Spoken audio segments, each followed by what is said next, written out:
go ahead and get welfare, you poor thing." After those words, the two of them left the house.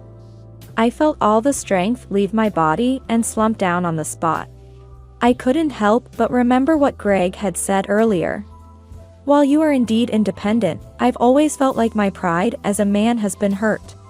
From now on, I will build a family with my sister-in-law, no, with Brandy. So, please, let's get a divorce." I became indifferent to everything and signed the divorce papers to indicate my intention to divorce. Sometime later, I decided to demand property division from them. And we had a meeting with a lawyer present. Brazenly, an unrelated sister demanded a share of the assets. However, the lawyer burst into laughter and said, "Aren't you the one on welfare?" What? Caught off guard by the sudden turn of events, my sister made a baffled face and let out a ridiculous scream. Immediately after, seeing the documents the lawyer had placed on the table, my sister turned pale. "My name is Aaron Anderson. My husband, Greg, and I have been married for 18 years. And I am 45 years old, while Greg is 3 years younger at 42. We have one daughter between us, Jenny, who is currently 17 years old and in her second year of high school. She is facing an important period with her exams coming up next year. Greg and I met through work. I was working at a real estate company, and Greg was employed at a related company. We hit it off over something trivial and frequently went out in our private lives. Greg is very sensitive and often struggles to make decisions decisively. At the time, I found his indecisiveness endearing and was drawn to him. I wanted to take care of Greg and did so purely because I have a much younger brother. Initially, I saw Greg as a brother and took care of him. But gradually, I was attracted to his more masculine sides. After a serious relationship, we got married. Greg, who was usually indecisive, took the initiative to confess and propose. In situations where decisions had to be made, he did so properly. That gap made me feel that I could marry him and be okay. We had Jenny without experiencing any serious arguments or crises of divorce. I thought that once Jenny became an adult, we would start our second life as a couple. "Hey, Aaron. Can I stay here for a bit?" That was until my sister Brandy showed up unannounced with a large suitcase. Besides my brother, I have another sibling, which is the sister standing before me. We get along well with my brother due to the age difference. However, my sister, who is close in age to me, and I have always had a poor relationship. I was always smaller and ended up wearing my sister's hand-me-downs. When our parents felt sorry and bought me a new toy. Aww. Lucky. Give me one too.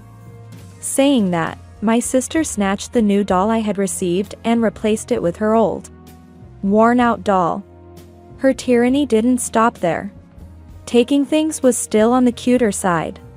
When I entered elementary school, she took all my friends. And when I got my first boyfriend in high school, she seduced him away. I hated her so much that I went to a different university to avoid her. But she still interfered with my life, ruining what should have been a fun college life. I still dislike my sister to this day. If possible, I don't want anything to do with her. So, I studied hard, obtained my real estate license, moved to New York, and lived a life without seeing my sister. For our wedding, Greg and I decided to have a photo wedding just for the two of us. Knowing my sister's personality, my parents kept my marriage a secret. Despite my hopes, my sister found out about my presence here. I was looking forward to having some time for myself and my husband once Jenny went to college. Wow, Aaron, you live in a pretty nice house for yourself. Is it a single-family home? Did you buy it? Oh, there's a room available here. I'll be using this one, thanks. I was snapped back to reality by my sister's shrill voice. Hey, this is really inconvenient. You can't just show up and expect to stay. My husband and daughter live here too, you know. My sister ignored my words and started looking around the house. Today was a holiday, but Jenny was out attending classes. And Greg had left early in the morning for work. Could you please leave before the two of them come back? I pleaded with her repeatedly, but my sister wouldn't listen. And finally, in the evening, both of them came home. Who might this be? To Greg, who looked puzzled, my sister greeted him with a charm that belied her 46 years. Nice to meet you. I'm Aaron's sister, Brandy. When did you two get married? I had no idea, no greetings or anything. I was visiting our parents' house and found your photo wedding pictures in Mom's room by chance. It's so cold of you, keeping it from your own sister. Greg knew I had a sister. So, he looked slightly troubled, probably thinking she was exactly as I had described. But I didn't miss it. Greg, slightly smitten by my beautiful sister, and Jenny, returning home to a confused scene. It must have been surprising for them. Suddenly, an aunt they had never met before had invaded our home. However, my sister pushed forward with the idea of moving in. Actually, I got fired, and it's been tough managing rent and living expenses. So I was wondering if I could stay here for a bit. Well, if it's just for a little while, I guess it's okay. What? Now is not the... Jenny has her exams next year, a critical time. I tried to say that, but the two of them didn't listen to me and got carried away.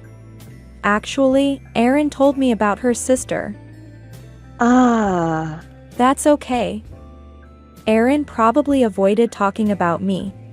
So you went along with it, right? Sorry about my sister.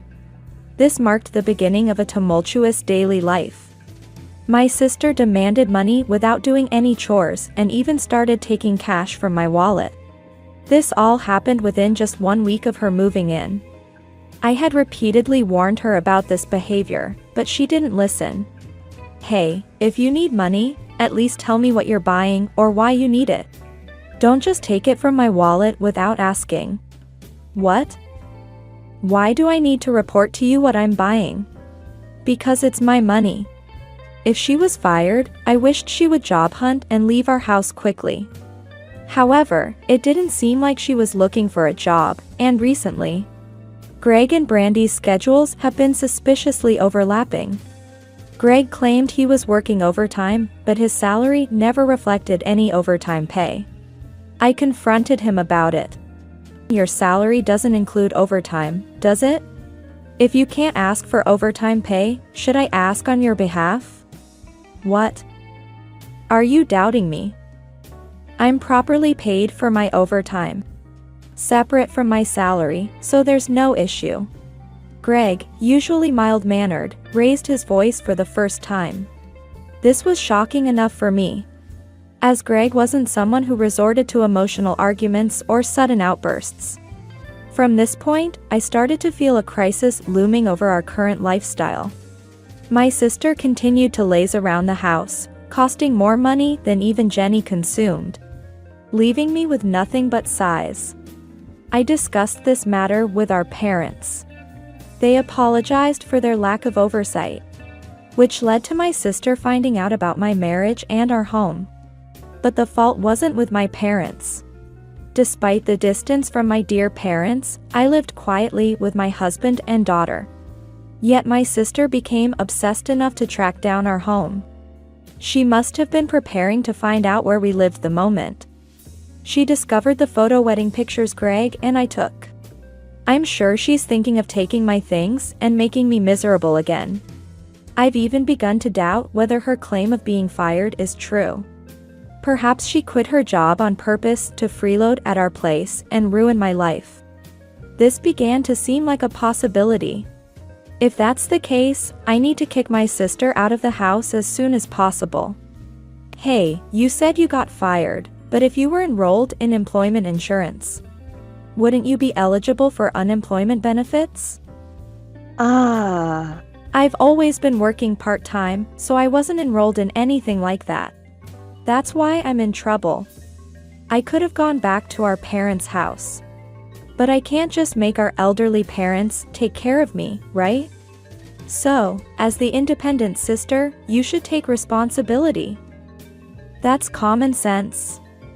I was speechless at her nonsensical statement. After dropping out of college, Brandy had always worked part-time and never as a full-time employee. Learning this fact later made me realize why her job hunting wasn't going well. Then, 3 months after Brandy began freeloading, I caught Greg and her in an affair. I had been suspicious, but to actually see them cheating. A meeting was cancelled, and while killing time in a cafe, I saw Greg and Brandy walking together, hand in hand, chatting happily. It's inconceivable for a brother-in-law and sister-in-law to hold hands like that. At that moment, I was certain they were having an affair. After a while, when I had made up my mind, I confronted them at home. So, the overtime was a lie, huh? And you, pretending to job hunt while actually hanging out with Greg. The worst. Even at this age, you can't be satisfied without taking something from me, can you? That's why I kept my marriage a secret from you. I exploded with emotion, and they casually admitted to the affair. Then began to say even more infuriating things. If I had known such a beautiful woman was your sister, I wouldn't have avoided her just because you told me to. Aaron, you're indeed independent, but I've always felt my pride as a man was being hurt. From now on, I want to build a family with my sister-in-law, no, with Brandy. So, let's get a divorce. He then pushed a divorce paper towards me, already filled out in Greg's section. Fine, there's no way we can rebuild this. Brandy, Greg, from now on, I won't be responsible for your financial support, so just know that. Brandy then laughed out loud and said, "Go ahead and get welfare, you poor thing." What? As I wondered what she meant, Greg, half smiling, added something even more appalling. "Oh, that's right. Since custody usually favors the mother, it's better for our daughter to be with you, Aaron. Do whatever you want from now on." With those words, they left the house. A few minutes later, Jenny came home and was puzzled by the quietness of the house. I honestly told her that we were getting a divorce. Initially shocked, Jenny seemed somewhat relieved as she accepted the situation. After a while, the divorce was finalized. I decided to discuss compensation with them in the presence of a lawyer I hired. Shamelessly, Brandy demanded a division of assets. However, the lawyer burst into laughter and said, "Aren't you the one who should be on welfare?" What? Caught off guard by the sudden turn of events, Brandy made a baffled face and let out a ridiculous scream. Immediately after, seeing the documents the lawyer placed on the table, Brandy turned pale. This couple doesn't have the kind of money that can be divided. Brandy looked shocked as she glanced back and forth between Greg and me. Of course, Greg was also surprised to hear that we hardly had any assets. Anticipating this, I had taken certain actions immediately after witnessing Greg and Brandy's affair. Therefore, the only cash between us was a mere $12,000. For a couple celebrating their 18th wedding anniversary, it's a hard-to-believe amount. Hey, what's going on? You had a lot of savings, didn't you? Greg, completely bewildered, asked this in a panic. Seeing him like that, I felt a surge of anger. You really have no interest in Jenny, do you? We talked about this. I said I've been saving up for her education, but now, I'm thinking of transferring it to Jenny's account. You told me to do as I wish. So, I transferred almost all of my savings to Jenny's account for her education. You should know this better than anyone. Jenny is managing her own money, and even after paying gift tax, it's no longer considered our savings. As I said this with a composed face, Greg's complexion turned visibly worse as he remembered the conversation. Then, what's the breakdown of the $12,000? About 80% of it is probably Greg's secret savings. Saying this, Greg looked at me as if wondering how I knew about it. You knew about it and transferred your savings to Jenny. Anticipating the division of property? You agreed to it. Remember, you even signed the consent form. At this, Greg became furious. I thought it was strange. Why would you ask for my consent just for that? Greg said this while frantically scratching his head, clearly regretting his actions. But it was too late to take back his signature. The lawyer confirmed that since Greg had agreed to the gift to Jenny, it was no longer considered marital savings. I didn't want to give such money to these two. That's why I thought of making a living gift. Hearing this, Brandy was dumbfounded but somehow managed to say to Greg, Hey, you said we had plenty of savings. Weren't we supposed to live a luxurious life together? Dividing $12,000 won't amount to much.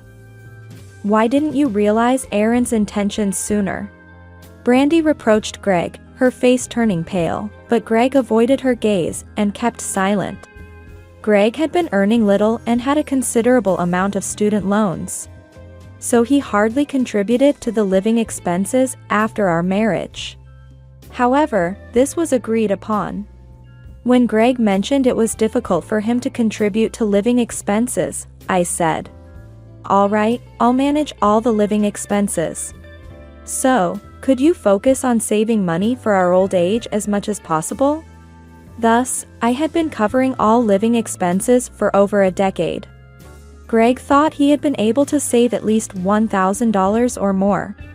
But when it was revealed, it was less than $10,000. I had thought saving would be easy since he didn't have to pay living expenses.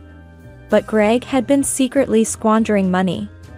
I felt betrayed when I accidentally saw his bank book left on the desk and learned of the savings amount. However, now that we're divorced, such matters no longer concern me. Brandy, finally grasping the severity of the situation, trembled slightly, trying hard to think of what to do next, but apparently came up with nothing. Knowing that the cash available for division was only $12,000 and seeing Brandy's confusion, I decided to reveal another truth. I looked towards Greg and said, I was debating whether to say this, but Greg, aren't you planning to quit your job? At that moment, our eyes met squarely. Greg, visibly shaken, glanced left and right before exclaiming, How do you know I'm planning to quit my job? I only talked about it with the boss. I thought so after seeing the payroll slip. My observation was based on the fact that no overtime pay was being paid, but actually, I found it strange looking at a certain section. This is about the use of paid leave. Greg, who used to work for a real estate company and now works for a construction company, has never taken more than the minimum required 5 days of paid leave. However, recent pay slips revealed that Greg had taken a bunch of paid leave all at once, which usually suggests resignation. At this time, I was already suspecting their affair, wondering if Greg decided to quit his job, thinking he would get a large sum of money after divorcing me. To my surprise, this guess was right on the mark. I couldn't help but sigh at Greg's overly optimistic thinking. Well, you were my husband, so you should at least know what job I do and how much wealth I've accumulated. To think you relied on that, cheated, and even chose to resign. You really haven't thought this through. As I said this, Greg's face turned red. The lawyer's remark to Brandy, asking if she was the one on welfare, meant that if the two unemployed individuals came together, they would end up on welfare unless they worked. Brandy, flustered by this realization, suddenly shouted, Wait a minute. If you can prepare for Jenny's college expenses and cover living costs all by yourself, there must be something fishy. I get it, you're hiding assets, right? That's the only explanation. Come on, confess now. Hearing her words, Greg seemed to have an epiphany. That's right. Brandy, actually, Aaron owns a lot of real estate. So we have to divide those assets too. Close call, I almost got tricked. Real estate is a significant asset, and we need to split it fairly between us. You've been acting all high and mighty, but you're also using sneaky tactics. Watching the two of them laughing about this, I was just dumbfounded. The lawyer couldn't help but chuckle at their ignorance. The tension in the room heightened. The lawyer cleared his throat and began to speak plainly. If we're going to talk about the division of property, you should study up a bit more. Greg, as the ex-husband, you should know that Erin owns real estate through her company, generating profit. A corporation and an individual are separate entities. Erin's company is her separate property, and it cannot be divided as marital property. The professionals have spoken, and there's no mistake. Realizing this, the two of them turned red and were speechless. The lawyer continued. What can be considered for division are things like cars, houses, and cash savings. Moreover, Greg and Brandy have virtually admitted to their affair, allowing Erin to demand compensation from you two. Let's say $10,000 from Greg and $3,000 from Brandy. As soon as they heard this, their faces contorted. Isn't that too high? It was just a few months' affair. Yeah.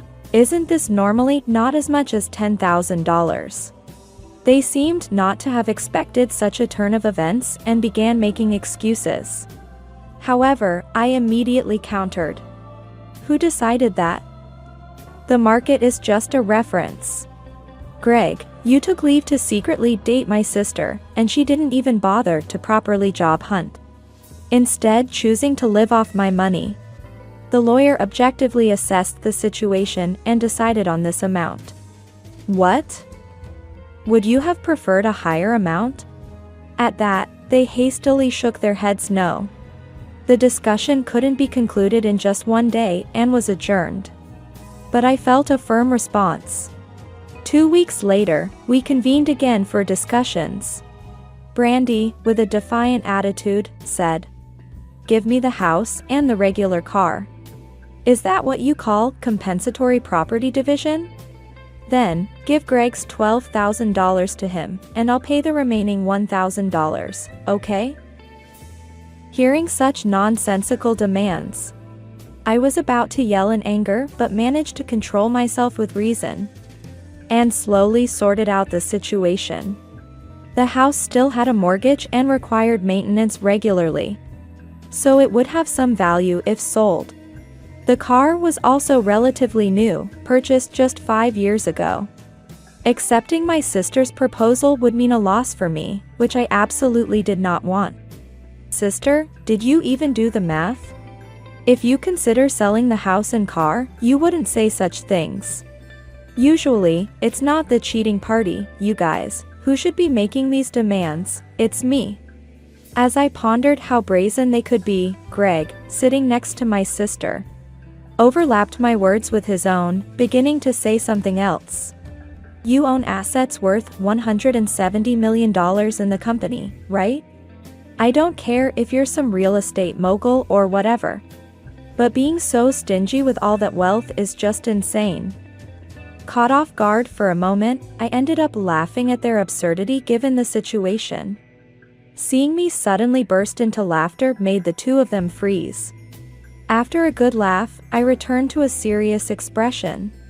So, is that all you wanted to say? And why are you acting like you're the victims here? Stingy? I'd rather be stingy than give any money to a man who abandons his daughter for an affair. Or to the worst kind of sister who steals her sibling's husband. I'd rather secure as much as possible for Jenny. They flinched at my words. I wanted to tell them to study more about legal terms if they wanted to use them. What were they even thinking, saying such things? I planned to dismantle their delusions bit by bit. Greg, this house is under my name, right? I know that, but we've lived together here so. So what? It's my separate property since I bought it with a mortgage before we got married. No matter how you twist it, it remains mine. The car, bought new, is accident-free and of a model that sells well. If you want it, you'll have to pay me half its appraised value. That's how property division works. We own 2 cars. One is the new car currently being discussed. The other, a used compact car, probably wouldn't fetch much. But, the lawyer said, houses and cars are subject to property division. She said this without thinking it through. But that's not what it meant. Look, the lawyer was just mentioning the main things subject to property division. Not that they'd necessarily be divided in our case. All we have to divide between us is the $12,000 from Greg's secret savings and my savings. Plus the 2 cars. That's it. Naturally, Brandy was clueless, and Greg hadn't thought it through, landing them in trouble again. Greg pleaded with me after showing some semblance of thought. Can you just give us enough money to start our new life well, please? His apology seemed superficial. He just wanted to solve the immediate problem. I don't need such a shallow apology. I steeled my heart and responded. Given your attitude, it seems like you wouldn't want to pay for Jenny's child support either. There's not a single thing I'm willing to compromise on. Why should I have to worry about your living expenses? I firmly stated my position, and realizing they couldn't persuade me further, they reluctantly signed the necessary documents. Sometime after the divorce and property division were settled, Brandy called me repeatedly, complaining. Why did Greg have so much debt? You were paying the living expenses, right? Then, why would he need to borrow money? What's going on? She was HYSD gentle over the phone. I patiently explained the reality to her. That should have been obvious when it came out that he only had less than $10,000 saved despite having years to save. Maybe he made some big purchases on credit or something like that? As I asked this, Brandy eagerly shared her situation. Yes. He took loans of several thousands to buy nonsensical brand items. And it turns out his credit card was set to revolving payments without him knowing, making a huge mess. So, this guy is just a debt disaster. How could you push such a person onto me? Push onto you? You're the one who stole him, remember? I couldn't help but retort with a half laugh, and Brandy fell silent. It seems Greg had been accumulating debts I wasn't even aware of. Now, demand letters are arriving in droves. He must have been careless with his address change. Or perhaps, in the chaos of starting a new life, he forgot to hide them. Oh, and there's one more thing I haven't told you, Brandy. What now? Brandy was utterly terrified, but hearing about the debt made me recall something. Greg had mentioned he was working in construction now, as a sole proprietor. While this meant his income and residence taxes were deducted, he was responsible for managing other necessary payments himself. Being self-employed, I handle my national pension and health insurance. And when Greg left his job in real estate, I made arrangements for Jenny to be covered by the national health insurance as well. I took care of my taxes and such. But it turned out Greg hadn't paid his national pension for a year since he switched jobs. I was covering the health insurance, so there was no issue there. Due to some mistake, a national pension demand notice was sent to our house. I contacted Greg and got his permission to open it, and it was indeed a demand notice. He had been hiding it all along, and I hadn't noticed. I pay my own national pension and assumed Greg was paying his. When I called Greg about opening the demand notice, he almost cried and begged for help. National pension costs that much? You're kidding, right? I can't pay this. We were a family, weren't we? Can't you do something, please? What? You have the nerve to say that? The very person who abandoned his wife and child is asking for help? My logic left Greg speechless again. Realizing there was no way out, Brandy seemed to lose all hope over the phone as well. So, you'll have to figure it out yourselves. I ended the call. Eventually, Greg called, complaining about the high taxes on the car I had taken and how expensive the vehicle inspection was. Maintaining a car costs this much? I thought taxes were just a few $10, but they're in the hundreds. And the vehicle inspection costs so much. It's tough, isn't it? Can't you take it back? No. After I curtly refused, Greg hung up, deflated. He kept sending emails asking for help. But when I warned him that any more harassment would lead me to report him for stalking, he stopped. Brandy and Greg were in for a hell worse than hell itself. They ended up divorcing after only 3 months of marriage, immediately following our divorce. Their plan had been doomed from the start when they realized the house under my name wasn't part of the assets to be divided. Their marriage was never going to work with tens of thousands in debt and compensation to pay. Their divorce was more tumultuous than my own with Greg. Brandy was always fixated on money. Sell the new car. It's a waste to keep something like that. Might as well cash it in, right? What? I don't care about that petty cash. Besides, I paid your compensation in full. So if we're splitting, you owe me that money. They couldn't finalize their divorce because of such petty arguments. Eventually, Greg chose to declare bankruptcy. Unaffectedly by me since I had already collected the lump sum compensation. Greg ended up jobless and penniless, leading him to homelessness. He couldn't retract his statement about quitting his job and left the company. Pride prevented him from applying for welfare. Now, he's likely living a miserable life, begging on the streets. Brandy faced divine retribution. After stealing her sister's husband and divorcing in just 3 months, her social relationships crumbled. Disowned by family and relatives, she struggled with job hunting due to her attitude. Even when she managed to get part-time jobs, her domineering nature and refusal to accept fault led to immediate dismissals. The lawyer's warning about welfare became reality. Brandy, clinging to her possessions, was ineligible for welfare, evicted from her apartment, and became homeless like Greg. They trampled on the feelings of both me and Jenny with their selfish actions. So this punishment was only natural. Now, it's just the two of us living together, but our days haven't changed much. Jenny said she felt relieved after Greg, who never did anything for her yet always complained about studying and going to a good university, was gone. And then, she splendidly passed the entrance exam to an Ivy League university. Seeing my daughter about to start her college life this fall fills me with renewed emotion. As I near 46, busy in a good way with work and still healthy, I'm motivated to keep pushing forward.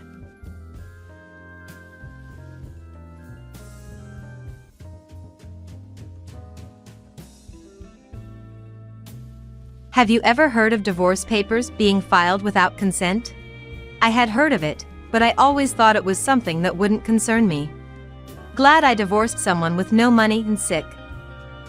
That was until I received such an email while hospitalized due to the stress from my husband's infidelity. It was only after this that I, having divorced as I had hoped, took what I had in hand and headed to the bank immediately after being discharged. All to make my former husband, an elite bank employee, pay for his infidelity. My name is Courtney. I am a handmade artist, married to Tom for 6 years. We were happy together, having met as colleagues at the bank, but recently our marriage had been strained. For about 6 months, Tom began coming home late and became glued to his phone at home. He used to talk on the phone inside the house, but then he started going out to the car to talk. Suspecting an affair, I decided to hire a detective agency after much deliberation. It cost some money, but I thought it would be worth it for peace of mind. A month after hiring them, I found out about Tom's affair.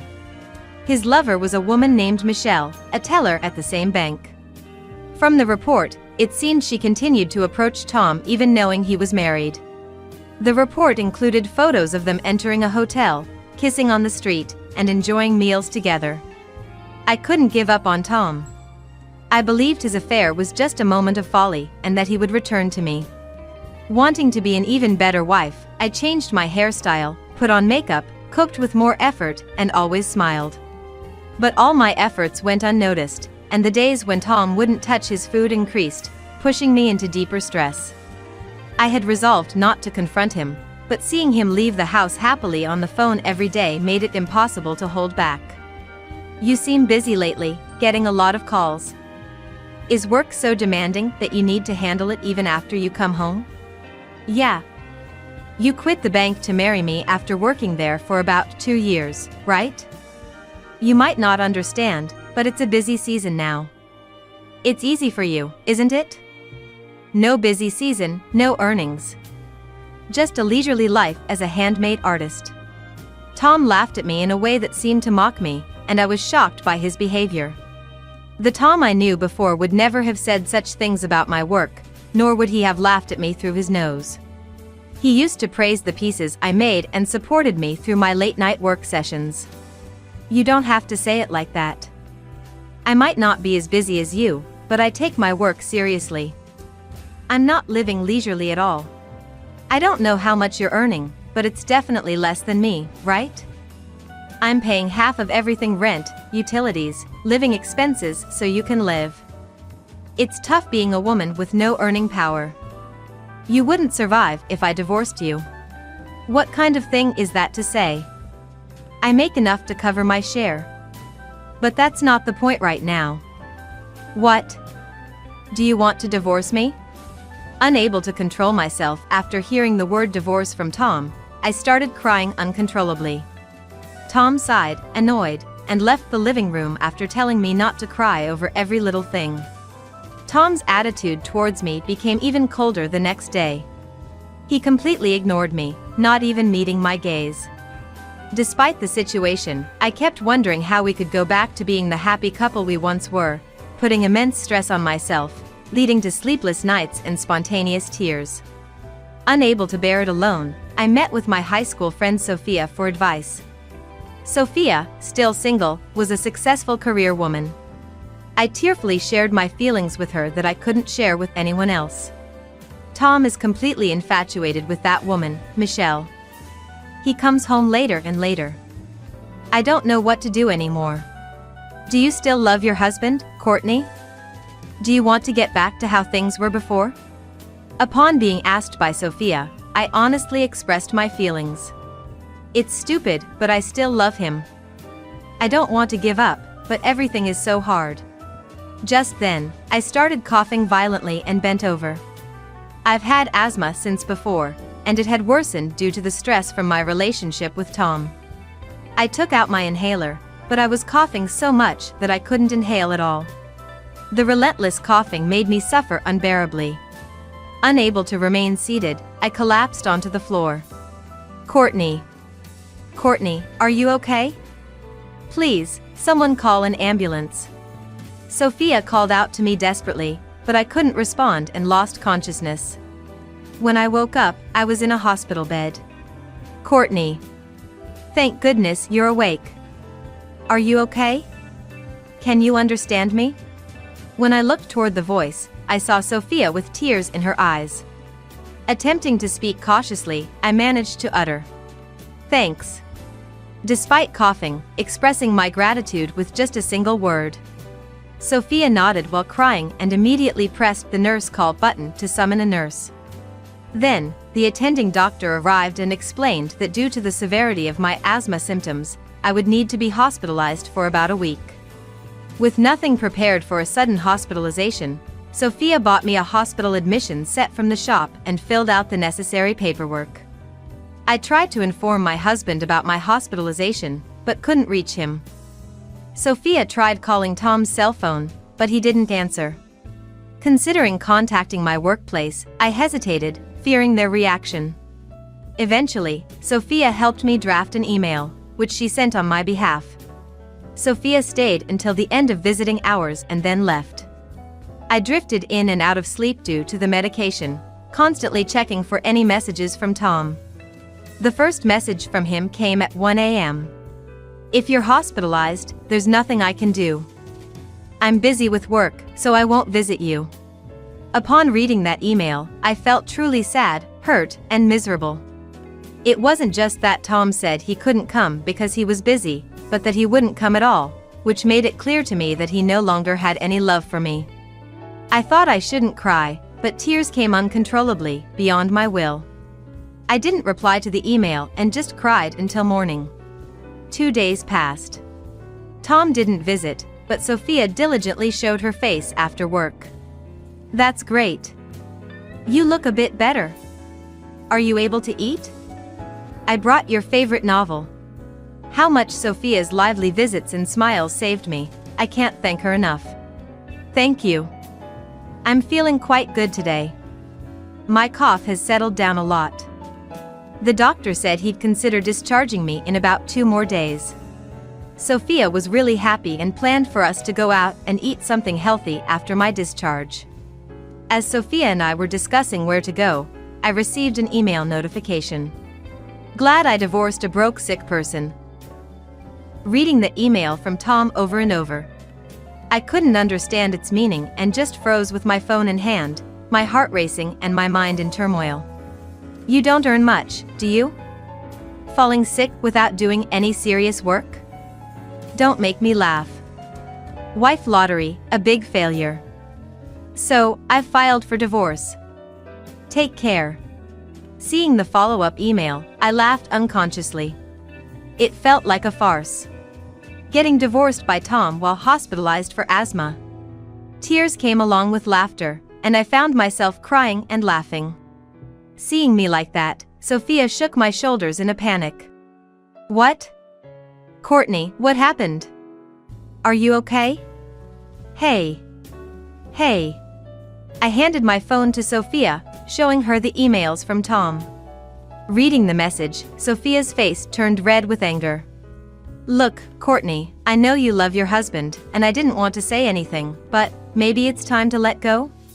I understood what Sophia meant. Even though she started crying from the emotion, she managed to put her words together. "Just divorce him, Courtney. You need to take care of yourself. No matter how much you love him, sorry to be blunt, but you can't be happy with such a shitty man." Sophia looked sorry, knowing it was not her place to meddle in marital affairs, but I smiled back at her. "It's okay, really." I knew it deep down. That it was impossible to continue. But I lacked the courage to divorce, always looking away. But it's over now. I'll divorce Tom. When Tom brought up divorce, I was afraid of the separation. I still loved Tom and was scared of how others would react to our divorce.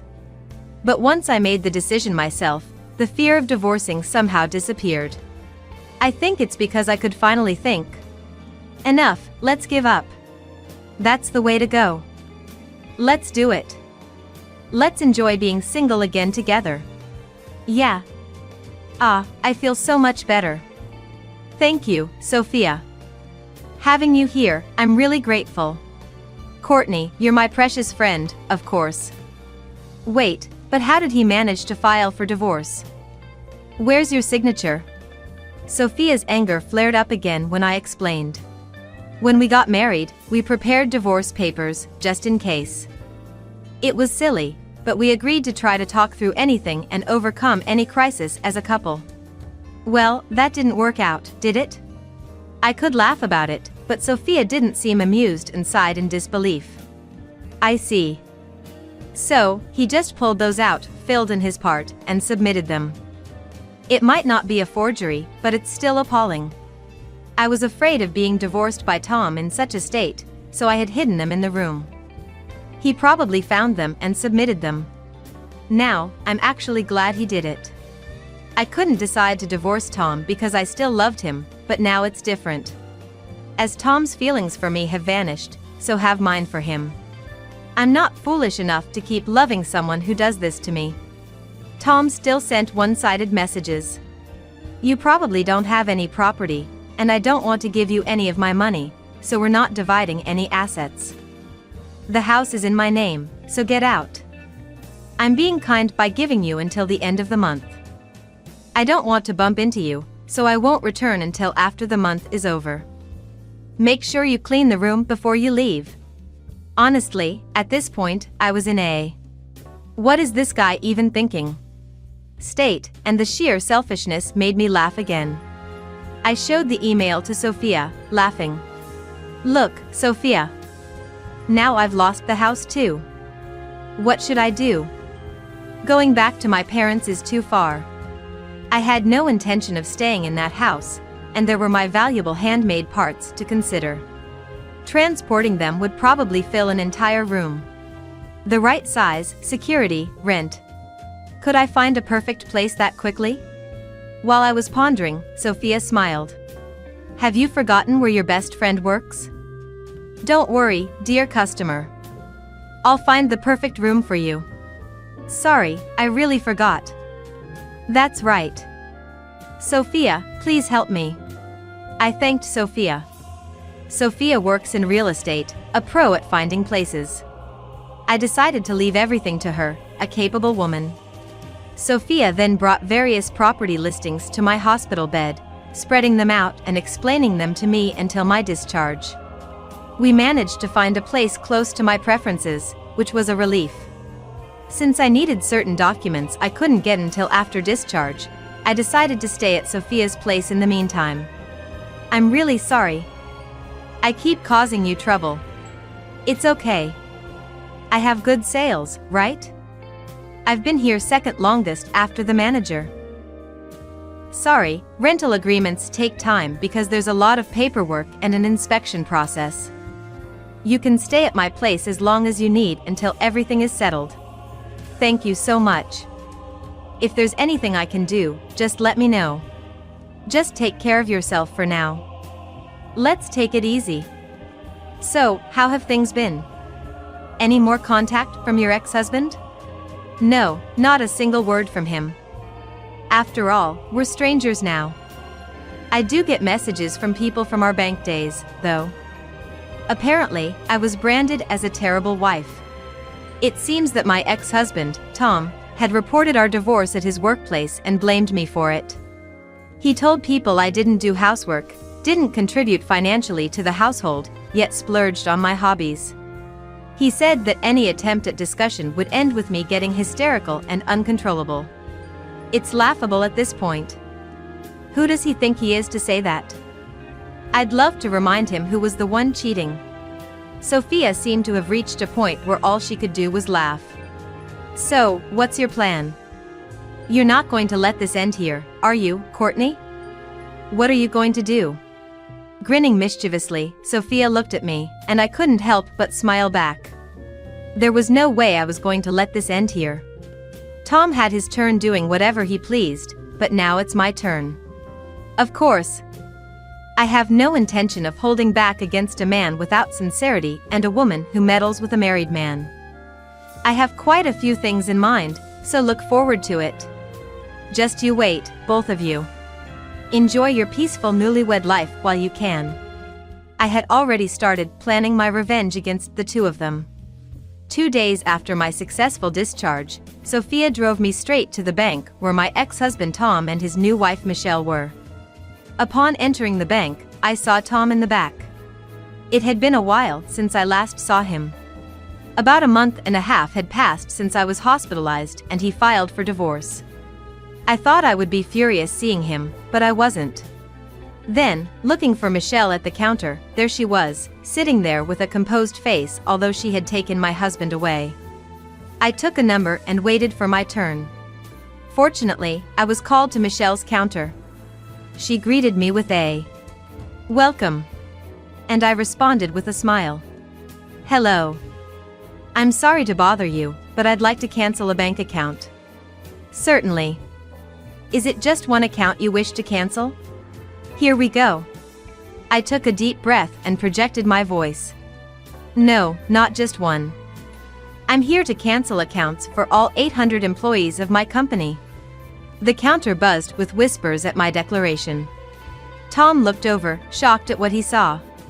He seemed to want to say something, his mouth opening and closing. All 800 accounts? Michelle was flustered at the counter, and I couldn't help but feel a surge of laughter. Canceling 800 salary accounts would be a significant loss for the bank. It's not just about losing deposits. With interest rates being low, banks count on transaction fees and salary transfer fees for their profits. Losing that is a big deal. Yes, all of them. Please proceed. As I handed over the corporate account documents, I made my request. What the hell are you doing, Courtney? Did you just say something about a company? 800 employees? What's that about? Tom approached the counter. His behavior caused a stir among the other customers in the bank.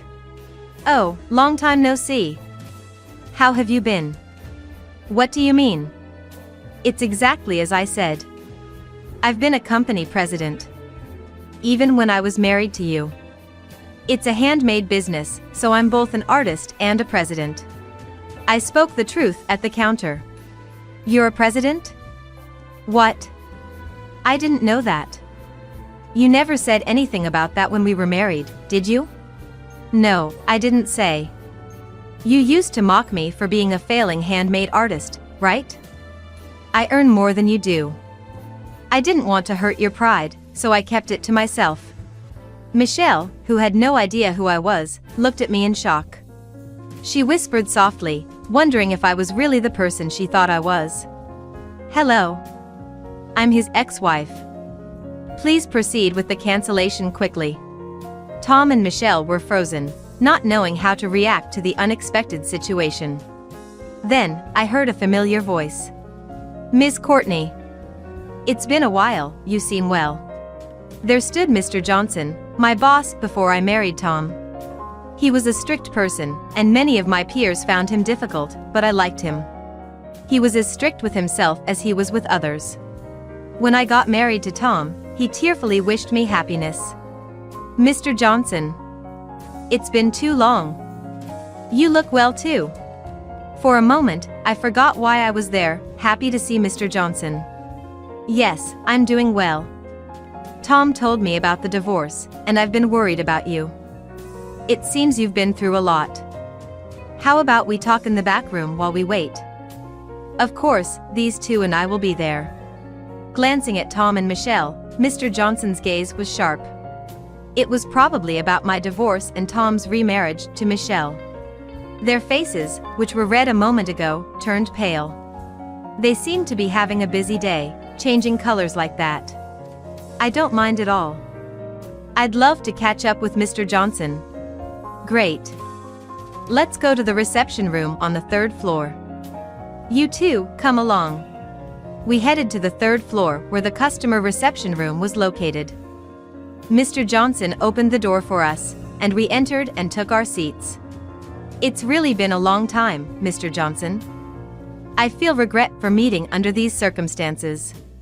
I spoke honestly, and Mr. Johnson smiled back. No worries.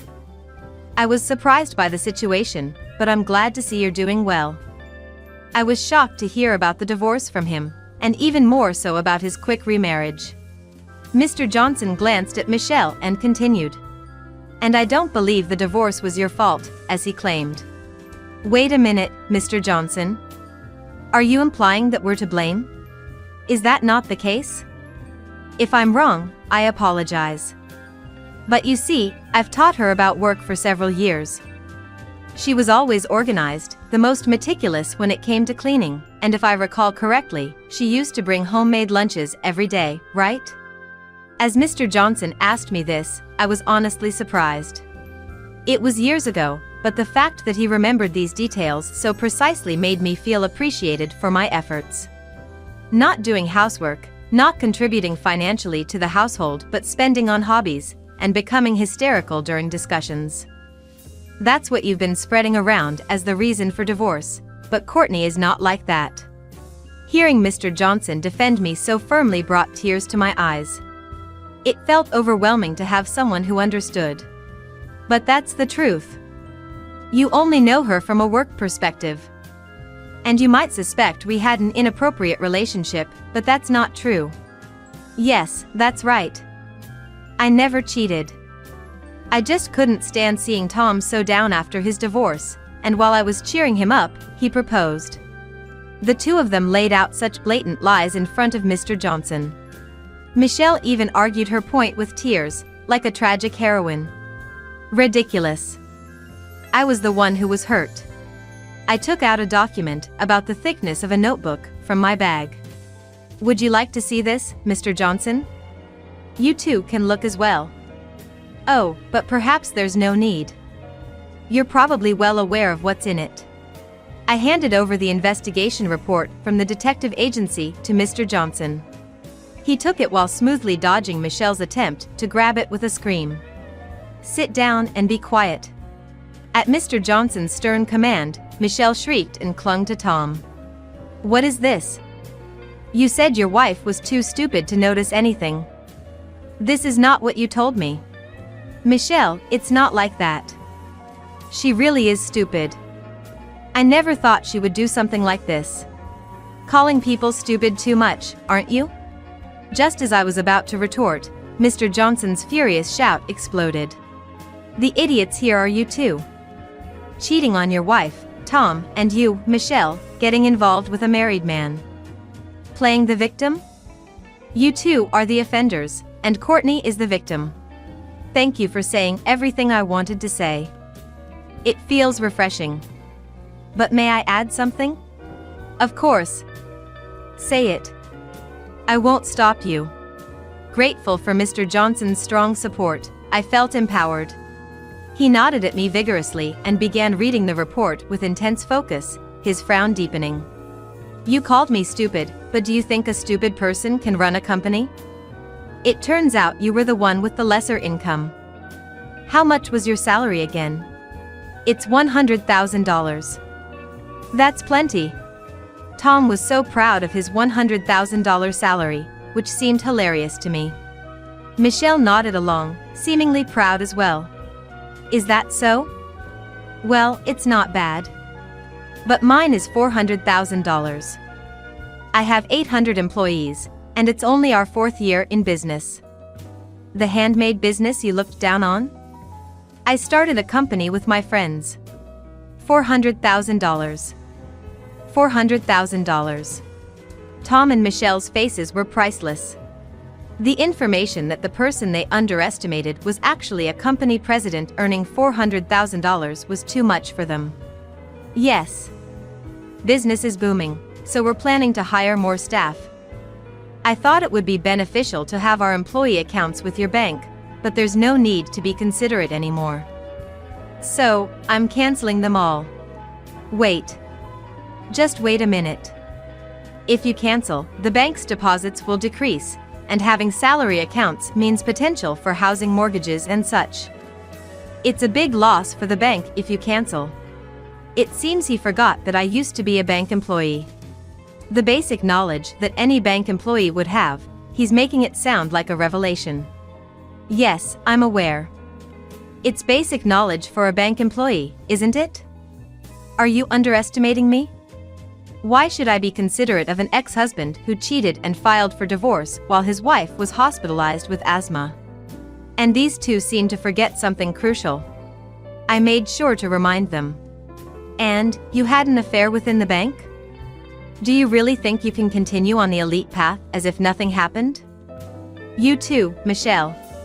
By the time I looked at Michelle, she had already started crying. Tom, looking down in frustration, suddenly prostrated himself. Please. I'm sorry, forgive me. It was just a fling. A fling. You understand, right? She came onto me strongly, and, well, I just went along with it. Michelle screamed at Tom's words. What do you mean by that? Am I the one to blame? You're the one who said there was no love left for your wife, that things weren't working out. Michelle clung to and shook Tom. The drama that unfolded before me was so cheap that I couldn't help but laugh. Ridiculous. Utterly ridiculous. Are you kidding me? What value does such a prostration hold? Especially when you have no value to begin with. Mr. Johnson took over, his voice dripping with disdain. Exactly. Having seen incontrovertible evidence, I'll make sure you are punished accordingly. Your affair has led to the bank suffering the disadvantage of a mass account cancellation. You seem well aware of the disadvantages of account cancellation, so I assume you have no objections to the punishment? As Mr. Johnson posed the question, Tom could only hang his head low, while Michelle cried out loud. I wished they would stop playing the victims until the very end. Leaving their fate in Mr. Johnson's hands, I left the room. By the time our conversation ended, the account cancellations had been completed, and I left the bank feeling refreshed. Later, Mr. Johnson informed me that both had been dismissed for their misconduct. Their affair had resulted in a significant loss of accounts for the bank, which was deemed to have a substantial negative impact. Unemployed, the two struggled to find work, unable to pay their apartment's mortgage, and being turned down when asking friends for money. Interestingly, Tom kept sending me messages and emails begging for reconciliation after divorcing Michelle, all of which I ignored. The laughably pathetic emails were forwarded to Sophia, and we enjoyed a good laugh. I also filed for compensation through a lawyer. Tom had the audacity to claim that since I started my company after our marriage, its assets should be divided between us. Unfortunately for him, the assets in the company's name are exempt from division. I thought divorce would be difficult, but working hard post-divorce has made me realize how happy I am. I even wish I had divorced sooner. Humans are strange creatures. With plenty of money to spend freely and no grievances, I've decided to live my life valuing myself more from now on.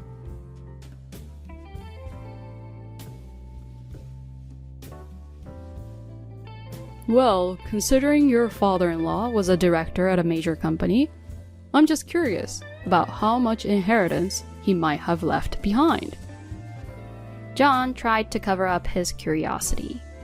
I sighed internally, but kept a cheerful smile on my face. I heard it's $54,000. John looked shocked. My name is Catherine. John and I have been married for 20 years, and our son left for college this year. Life with just the two of us is quiet, but we get by.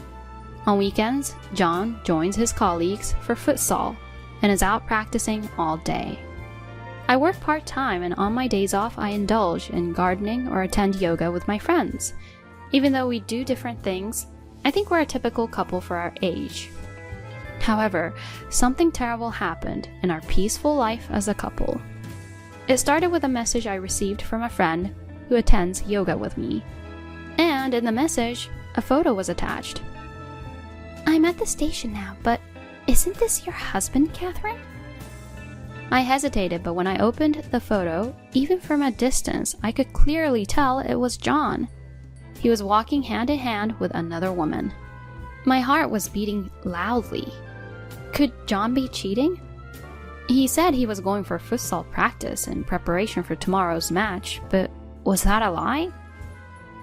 I think it's my husband. My friend responded immediately. What will you do? Do you want to come over? After hesitating for a moment, I began using my cell phone. No, I'm good. I'll talk to my husband. I closed the phone and sat down on the sofa. I had no motivation to do anything, and the only thought in my head was, what should I do?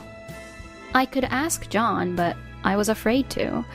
What if he really was cheating? At this age, thinking of divorce, especially when I only have a part-time job to support myself, made me think that I couldn't possibly go through all that. If I pretend not to know, I can continue living a peaceful life like before. But the idea of pretending and the ambiguity bothered me deeply. I don't know how long I sat like that, but I was jolted back to reality by the sound of the front door. It was already 7 in the evening. What's wrong? Why haven't you turned on the lights? John turned on the lights in the living room with a surprised voice. Oh, sorry. I fell asleep. John laughed in disbelief and began washing his uniform in the washing machine. Seeing that, I realized he must have been exercising and wondered if the earlier photo might have been a mistake. If you're tired, do you want to eat out tonight? I nodded eagerly, hoping that spending time together would help ease my uneasy feelings. Did you stop by anywhere else today besides futsal? Not really. Why? Just wondering. You mentioned wanting new shoes recently, so I thought you might have gone shopping for them.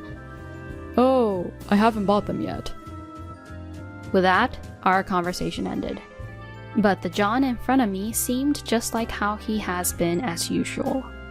They say everyone has at least 3 doppelgangers in the world. Perhaps the man in the photo was one of them. However, once I began to suspect him, it was difficult for me to not suspect him. I often found myself doubting him during his late-night overtimes or during his sudden overnight business trips. Bad things do happen, and one day, on my way home from my part-time job, I stopped by the supermarket to buy ingredients for dinner. I realized my phone was ringing, so I took it out of my bag and stepped into a less crowded aisle. The name displayed on the screen made me frown. It was my brother's name. Though I occasionally communicated with my sister-in-law during events like our children's enrollment to their school or their graduation, I hadn't spoken to my brother in years. These sudden phone calls from your own relatives are often not good news. Hello? Hesitantly, I answered the call. What I heard from my brother was that our father's health was getting worse. He suddenly collapsed at work and was taken to the hospital. After some detailed exams, they were told he didn't have much time left. My mother had passed away from an illness a few years ago, and although my brother and his wife had offered to live with our father after that, he refused and lived alone, seemingly in good health. The last time I spoke to him, he sounded fine, so this news was really surprising. After telling my brother I'd visit soon and hung up the phone, I took a deep breath to calm my heart. When I told John, who came home from work that night, he looked really sad. I see. Your father. Don't worry about here. You should go see him. Encouraged by his words, I went to see my father the next day. Dad, what happened? Are you okay? Oh, Catherine. I suddenly felt dizzy and couldn't get up. Can't be old age, I guess. Sorry for making you worry. His voice, usually loud and boisterous, sounded weak, causing pain in my heart. Though he looked pale, he didn't seem critically ill. Catherine, did something happen? Did you and John have a fight? I was taken aback by his sudden question. My father gave a wry smile. You're just like your mother, holding things in. Live as your heart desires, not knowing what the future holds. For a parent, seeing their child's smiling face is the greatest happiness. Realizing what he said, I was taken aback. Although I wanted to talk to my father a little longer, he told me he was tired, so I decided to leave for the day. Though my visit was only about 15 minutes, just thinking that he could be so exhausted from such a short time made tears roll down my cheeks. As I sat on the sofa near my father's room, waiting for my tears to stop, a man in a white coat sat next to me. Are you here to visit your father? I'm the doctor in charge. Oh, I'm so sorry. How embarrassing.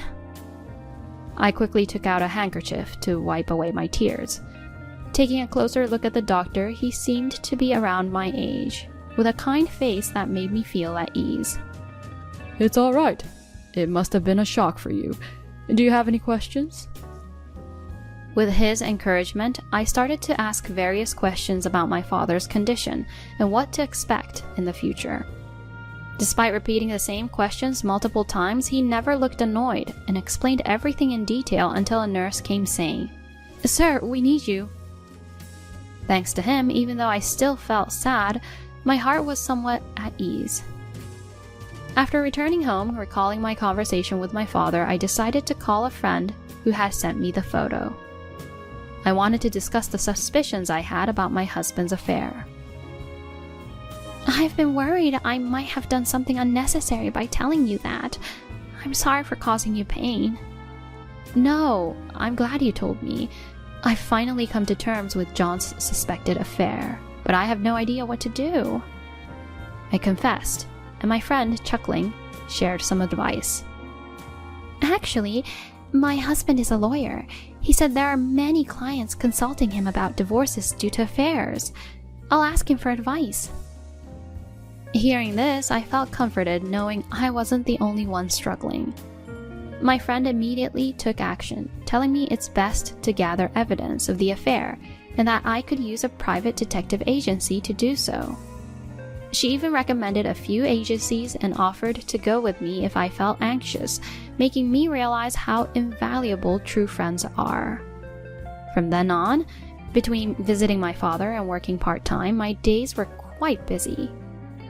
At the same time, my husband started saying he was getting busier with work. Overtime and business trips noticeably increased, and his suspicious behavior had me eagerly awaiting the investigation results. 2 weeks later, I finally received the awaited results. At the detective agency, I was told in a hesitant manner as they said, "It's true that he's having an affair." I was able to accept the reality without panicking or feeling upset about it. In fact, knowing the truth brought a sense of relief, dispelling the previous uneasiness. They showed me some of the numerous photos and explained his activities over the past 2 weeks. There were also some audio recordings, and it was worse than I had imagined.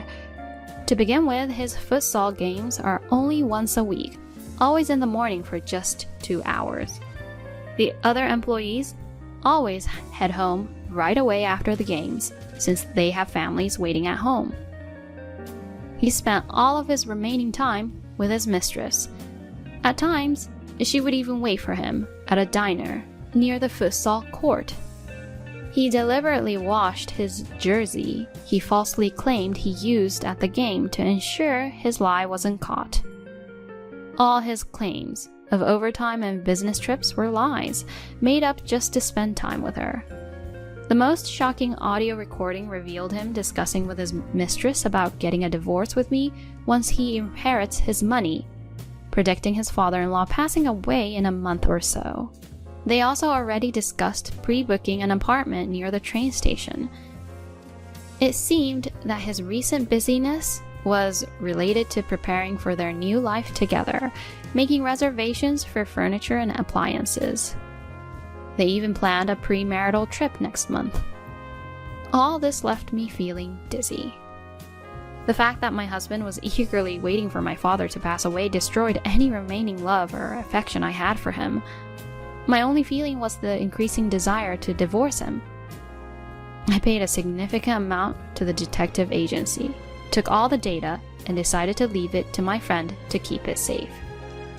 When I mentioned hiring a lawyer, they immediately agreed and offered to introduce me to someone they knew. But I had used all my money on the detective agency, and I was hesitant to touch our shared finances. After some contemplation, I decided to swallow my pride and consult my brother about it. "Why didn't you come to me sooner?" he exclaimed, annoyed. Thankfully, he generously offered to cover the expected legal fees. I had a meeting with a lawyer and discussed my desire to work full-time or as a regular employee at my part-time job. I was told that they could hire me as a contract employee, which gave me hope regarding my financial situation. With everything now in place, I started thinking about how to broach the subject of divorce. One midnight, I received a call from my brother. He was calling to tell me that our father had passed away. I woke up John and we rushed to the hospital. John briefly visited my father, greeted my brother and his wife, and said some comforting words to me. He then returned home by himself. Everything after that happened so quickly that I can hardly remember. There was the wake, the funeral, and meeting our relatives, and basically I had no time to grieve. Even after the funeral, there was the matter of sorting out the house, discussing inheritance, and handling the legal aspects of my father's estate. My brother, his wife, and I were all exhausted. John, however, kept saying he was busy with work and didn't help at all.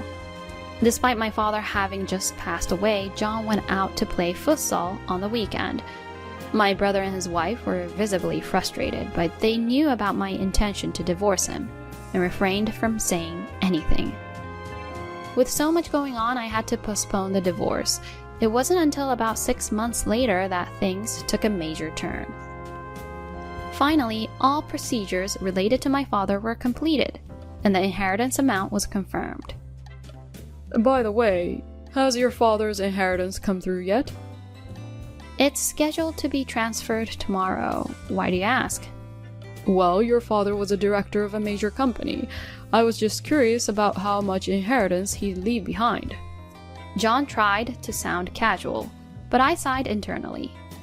However, I hid my true feelings and just smiled brightly.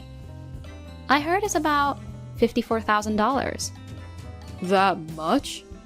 Yes, Dad must have worked hard to save that much. I just got a call today from the lawyer saying everything's ready. It'll be transferred tomorrow, so maybe we can go out and eat something delicious to celebrate? Emphasizing the fact that it would be transferred the next day, I smiled at him. Oh, right. John seemed lost in thought. The next day, after John had gone to work, before I headed to my own job, I conspicuously placed the bank book on the desk. When I returned from work, as expected, the bank book was gone, and instead a signed divorce paper was there. I hadn't anticipated things to go this smoothly, so while thinking he took the bait, I headed to my lawyer handling my divorce and explained the current situation. I decided not to return home, instead heading straight to my family home where my father had passed away. Most of my belongings were already there. The things where I lived with John were shared, and how to handle them would be decided later on. Probably John and his mistress would end up living there. I've already submitted the divorce papers. There's no reason to contact my estranged husband. The only thing might be a claim for damages for his affair from my lawyer. However, since they couldn't contact him, nothing could be done at the moment. But 3 days after I returned to my family home, I received a call from John. Catherine, what's going on? There's no money in the bank account. Where's the inheritance? And where are you? Inheritance is mine? Why would you use it? I decided to play dumb for the time being. By asking my whereabouts, it seems John has returned to our home. I need to contact my lawyer immediately. Anyway, why isn't the $54,000 in your bank account? Did you take my bank account? I was planning to change the account for my salary deposit, but it disappeared. I've been looking for it. Don't mess with me. We're married. It's a shared asset. You should share it with me. I wish he wouldn't yell over the phone. It hurts my ears. The inheritance is an individual asset, not a shared asset. Plus, I've already filed for divorce. We're no longer a married couple. Please, stop contacting me. I won't return home. It's okay for you to live there with your mistress. Goodbye. I could hear John catching his breath, but I hung up on him and immediately relayed John's whereabouts to the law firm. That night, I received several calls from John, but I ignored them all and enjoyed a drink by myself. Having endured the suspicions of John's affair for almost a year, I deeply appreciated the peacefulness I was experiencing. After a good night's sleep and checking my phone, I was shocked at the sheer volume of missed calls. I assumed my lawyer must have contacted him, causing him to panic. Hesitantly checking the messages, some were aggressive like, What do you mean by damages for the affair? If you knew, you should have said so. Others were apologetic. Catherine, I'm sorry. It was my fault. I want to talk things over. Without replying, I left my phone behind and headed to work. In my bag was a new phone, a number John wouldn't know. This would be my main phone from now on. I had John's personality figured out, so I was well prepared. Later, my lawyer informed me that John insisted on discussing this face to face.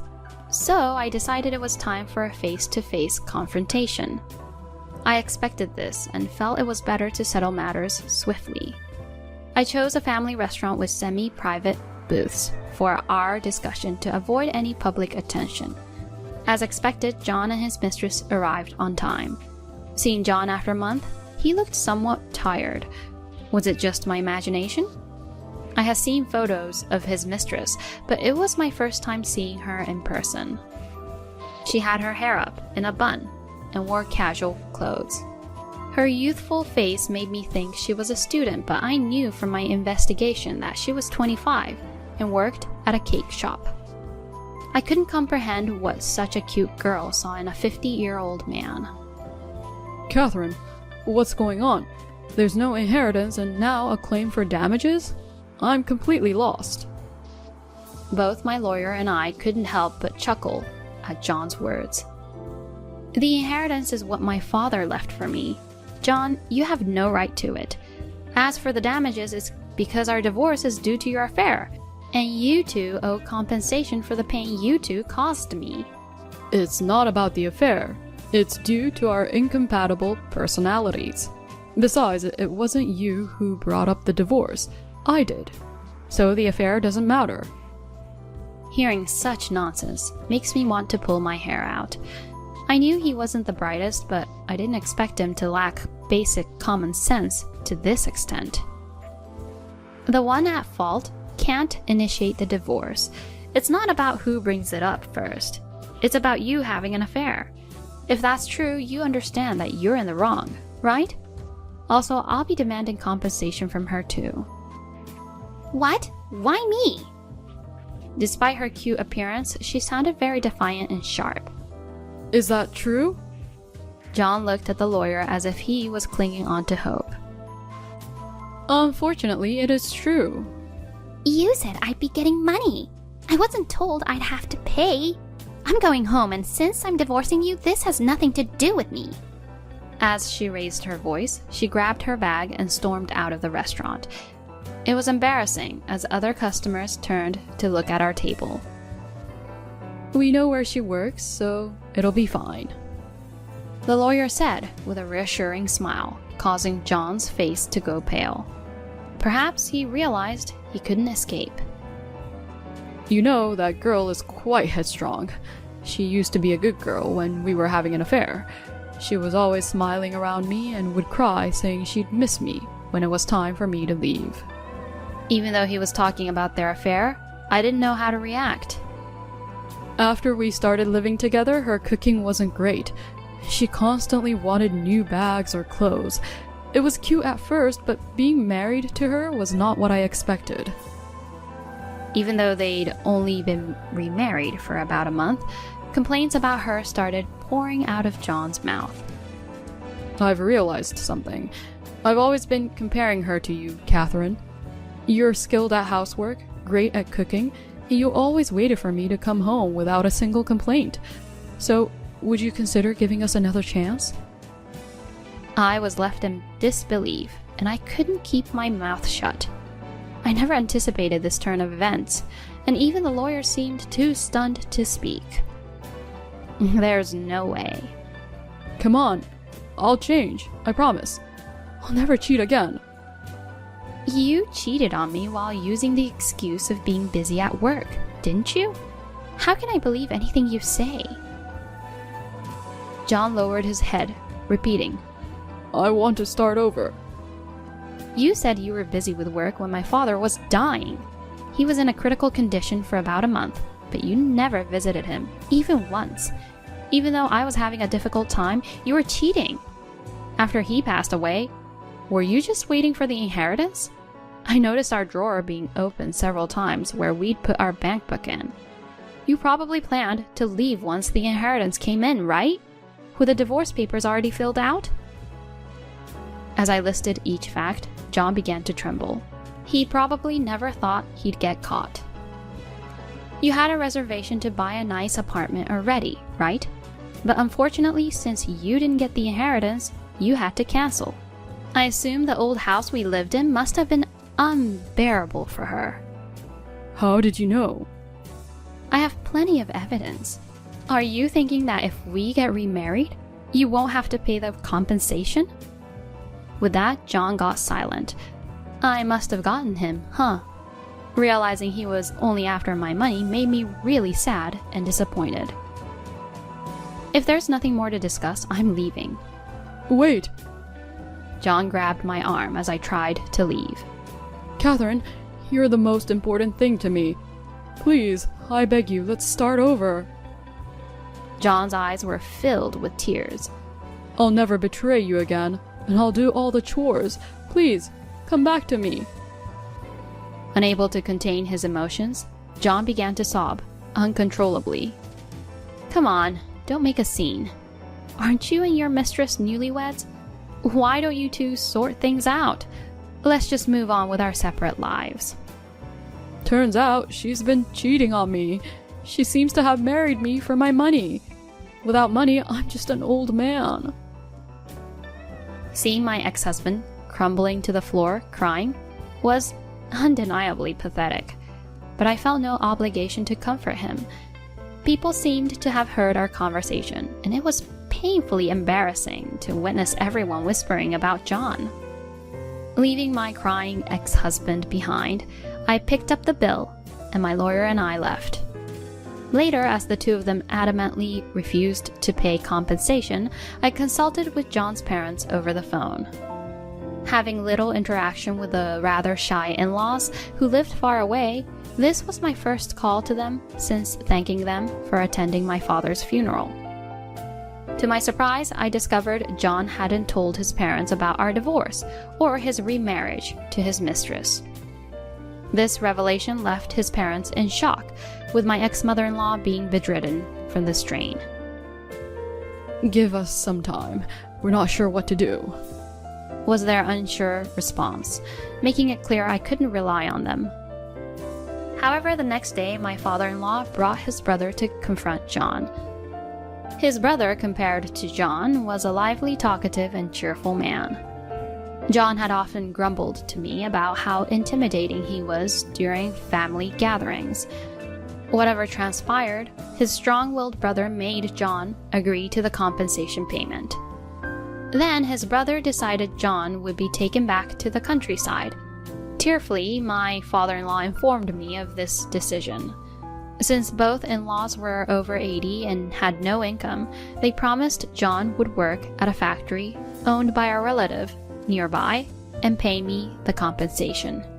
As for John's mistress, her whereabouts were unknown, but since her workplace was known, they contacted her there. She shouted, Don't contact my workplace! However, I spoke with a woman claiming to be the manager and was informed of an astonishing fact.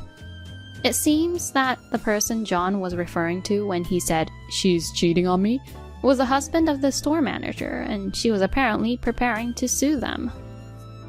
I was assured that John's mistress would never escape justice, and true to that word, a few months later I received the compensation payment. When I visited the cake shop to express my gratitude, as expected, the mistress was nowhere in sight. Naturally, she was fired from the cake shop. She had dreams of becoming a pastry chef, but that's now believed to be impossible. Currently, to repay the compensation, she's juggling multiple jobs, and according to the store manager, she can often be seen at a nearby construction site. Out of sheer curiosity, I took a glance and noticed her without makeup and being sweaty, and being yelled at by an older man while she worked. Having to pay compensation for the two affairs she had, she must be deeply in debt. I'm not sure how many years it'll take her to repay it, but she got karma for destroying someone's family. When I told my son about the divorce, he was genuinely surprised, but he said something along the lines of, It's your life. You should live it as you see it. which was a relief. My biggest concern had always been how my son would react. And with me approaching 50, I thought there'd be no chance for love or even remarriage, but lately there's someone I've been interested in. He's the doctor who took care of my father in his final moments. Every time I visited the hospital, we'd end up chatting, and I found him to be very nice and wonderful. After the divorce, during one of my solo trips to the shopping mall, we bumped into each other, and in our conversation, I discovered that he was also divorced. We connected even more over our similar experiences. We've been out for meals a couple of times, and I always feel very comfortable around him.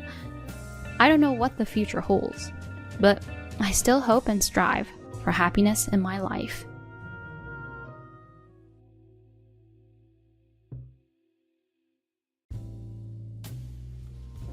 I bought a car worth 100 grand with some old man's money just after my husband's funeral, when Ashley and I were mentally and physically exhausted.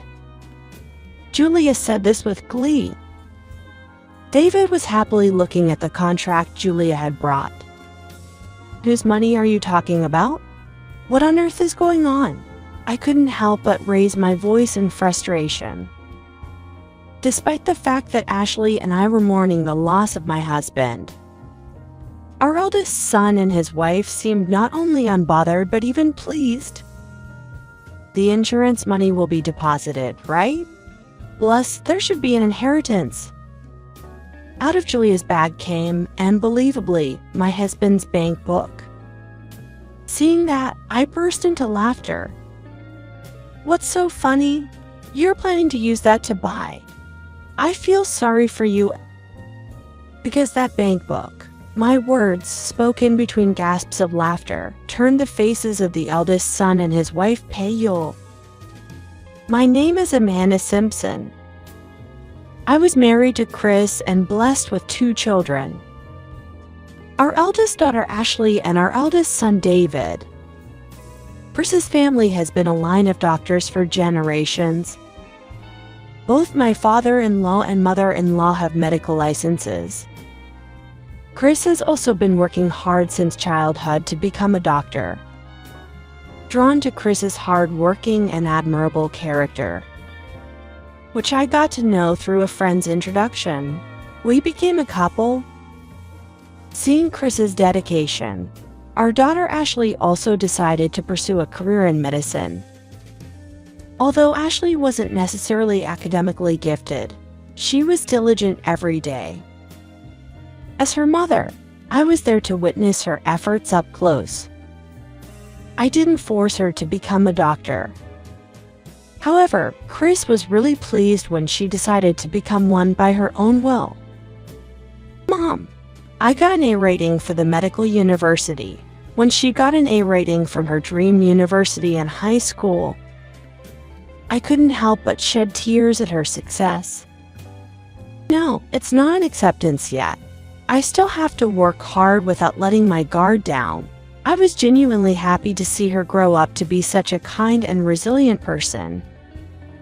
But David, our eldest son, was quite the opposite. Born prematurely, David had always been frail, and I admit I might have been overprotective of him. But as David grew up, he got stronger and eventually caught up with his peers in physique. Without attending any cram school, he consistently scored perfect marks in elementary school tests. He grew up wonderfully, which was reassuring. However, in the latter half of his middle school years, David started coming home with bruises every day. Then David, what happened to you? Those injuries? I was concerned. But David started to ignore me. Looked like bruises from fights. Maybe he got into some scuffles. He's a boy after all. There are times like these. It's kind of a good thing in a way that he's grown up to stand up for himself. As long as he's not causing trouble for others, let him be." Chris said that with a laugh. In hindsight, I should have listened to Chris and left things to some extent. However, my overprotective nature towards David made me anxious. I constantly questioned him about the fights and who hurt him, which drove him away. "You're so annoying. If you ask me one more time, I'll never speak to you again." Indeed, despite Chris's advice, I kept pushing. After David's stern warning, I reflected and stopped prying. But every time one bruise healed, another appeared. All I could do was watch over him with worry. While David was certainly academically talented, he ended up spending most of his time fighting and went to a local public high school. I hoped that after he outgrew his teenage years, he would discuss his future or college. But David remained unchanged. "Hey, madam, give me some money," he said with such rude language. "If you think acting like a delinquent makes you cool, you're gravely mistaken." "Huh? What did you say?" It seemed like a fight was about to break out after Ashley's comment. The thought of Ashley's being possibly harmed left me restless. "And don't fight, please. Here, is this for lunch money?" I quickly took a $50 note from my wallet and handed it to David. David clicked his tongue in annoyance and left, with Ashley glaring at him. How did it come to this? Did I spoil him too much? Every day, I reflect and blame myself. Even as his classmates began preparing for university entrance exams, David remained unchanged. Chris tried to talk to David multiple times out of concern, but David even began hurling abusive words at Chris. While he hasn't done anything that would involve the police, he has been picked up for being out late with friends more than once or twice. In the end, he neither found a job nor decided on further studies and just graduated high school. David, what are you going to do? You can do well if you study. Isn't it better to go to college now?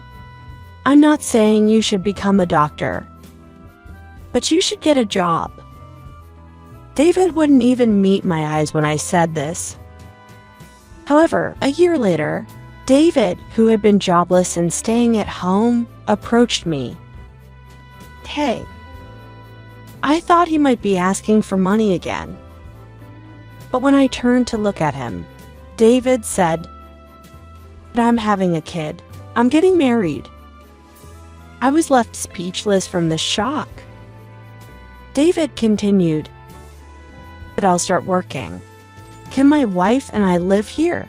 Wait, I still don't fully understand the situation. Let's discuss this with your father first. That night, Chris, David, and I had a conversation.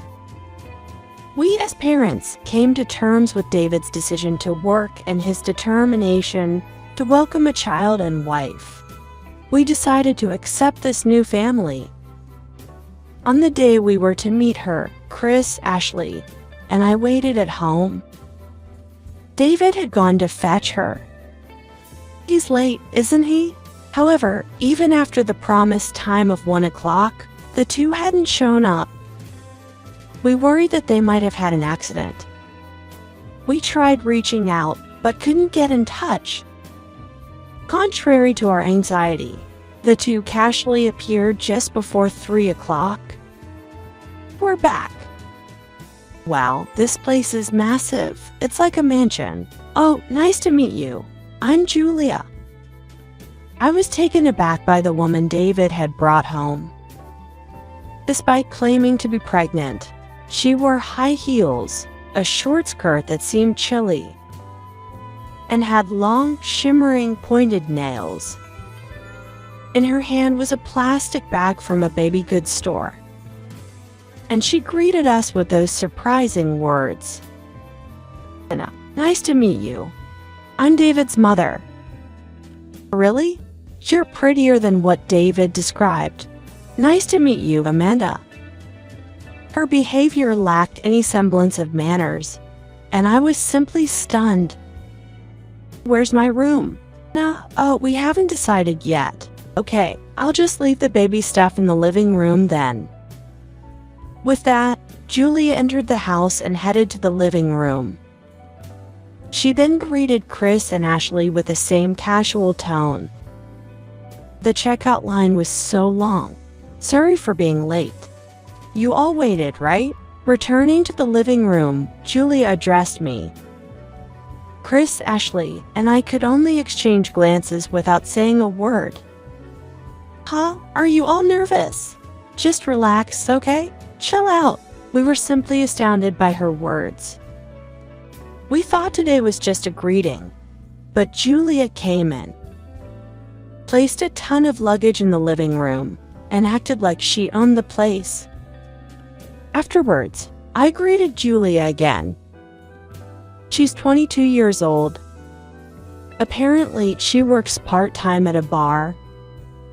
As a child, her parents divorced and she was raised by her father. However, he later disappeared and she seems to have grown up in a children's home. I understand it must have been tough without any family, but there are kids who turn out well despite that. I don't think one's circumstances can be an excuse for rudeness. Then Ashley talked to Julia as she talked about her past. How many weeks pregnant are you now? I saw at the entrance earlier that you're wearing high heels. Your belly doesn't seem to be showing yet, but it's dangerous. I felt relieved after Ashley candidly said that. Then, on Julia's behalf, David spoke. Right? I thought the same, but Julia apparently only has heeled shoes. Buy her some, madam. Suddenly the conversation shifted to me and I was taken aback. Oh, don't be so surprised. You probably don't know my taste, right? If you give me money, I'll choose for myself. I was at a loss for words at Julia's lack of hesitation. Ashley shouted at the two of them. Why should Mom buy it? Why don't you, David? But the baby inside me is her grandchild, isn't it? So what? It's your child. Scary. Is this what a sister-in-law is like? Hilarious. Ashley was furious at that remark. Chris just kept silent, his mouth shut tight. What kind of attitude is this? She seems to be looking down on us, even though we just met. However, we have to live together from now on. It wouldn't be wise to fight now. Over time, I believe her maternal instincts will grow, and she'll mature. When that time comes, she should naturally stop wearing heels and remove her nails. That's all I can hope for. Ashley, being a doctor, was particularly concerned about Julia's lack of parental awareness and said sharply, Anyway, make sure you earn and buy your shoes before your belly gets large. Also, remove your nails. If you can't get a pulse oximeter on, they'll forcibly remove them. With that, she stormed out of the living room and locked herself in her room. Julia seemed to be mocking Ashley, but then laughed when David said, Don't worry about her. She's just jealous because I got married before her. Then our life together began. Julia went to work, but didn't help around the house. She just slept all day on her days off, using her pregnancy as an excuse. David, as he declared, started working but kept quitting after arguments, and then looked for other part-time jobs. It's quite headache-inducing. However, Chris said nothing about the two. I guess he had given up on them. But then, something unexpected happened to Chris. With the baby items ready and the birth of the grandchild just a month away, Chris collapsed at the hospital where he worked. Even though he was treated immediately, he couldn't be saved. Even with all the challenges, I had hoped for an increase in family members.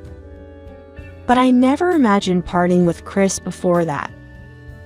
I was so devastated that I couldn't believe it myself, and Ashley supported me. Inspired by Ashley, I tried to act strong and managed to hold the funeral. On the morning of the funeral, I told Julia, "It's fine if you stay at home, Julia. Your belly is large and it must be hard for you." "Really? Okay, I'll stay home." In our region, it's customary not to let pregnant women attend funerals. Even without that tradition, she's about to give birth, so I said that out of concern. Julia gladly accepted my offer. It was my suggestion. I was okay with it, but I headed to the funeral feeling a bit uneasy.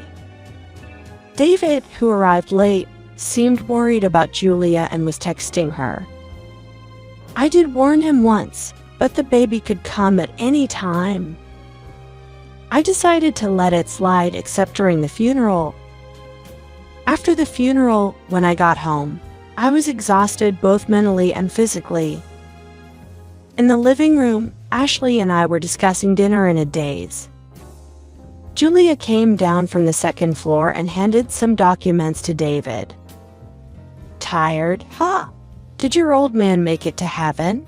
she said, laughing. David laughed as well. "It might be hell. You guys just came back from the funeral. What are you even saying?" Ashley was furious, but I didn't have the energy to get angry anymore. "Come on, Ashley. Just go with it." Julia said that to Ashley, pointing at the documents she gave to David. Ashley and I naturally looked at those papers. "What's that? What do you mean go with it?" "Actually, I used Chris's money to buy a car worth 100 grand. Ashley and I stared in disbelief. David didn't seem surprised and looked at the documents happily. "Whose money? What on earth are you talking about?" I raised my voice out of frustration. Chris had passed away, and while Ashley and I were grieving, the couple seemed pleased instead of saddened. "We'll get the insurance money, right? And there should be an inheritance," Julia said as she took out a bank book from her bag. "Dad's bank book. Julia, did you steal it when we were out? That's a rude thing to say. We live together, so it's not stealing. Plus, I learned where the bank book was from David. Right, David?" Julia responded defiantly. It seemed David was an accomplice. What a pitiable eldest son he was. I hadn't anticipated this at all. I looked up dejectedly at the bank book in Julia's hand. Chris' name was clearly written on the bank book. But upon a closer look, I noticed something odd about the bank book. When I realized the cause of the inconsistency, I couldn't help but burst into laughter. Sinhaha. Once I started laughing, I couldn't stop. It had been a long time since I laughed so hard. Julia frowned at my uncontrollable laughter. "What's so funny?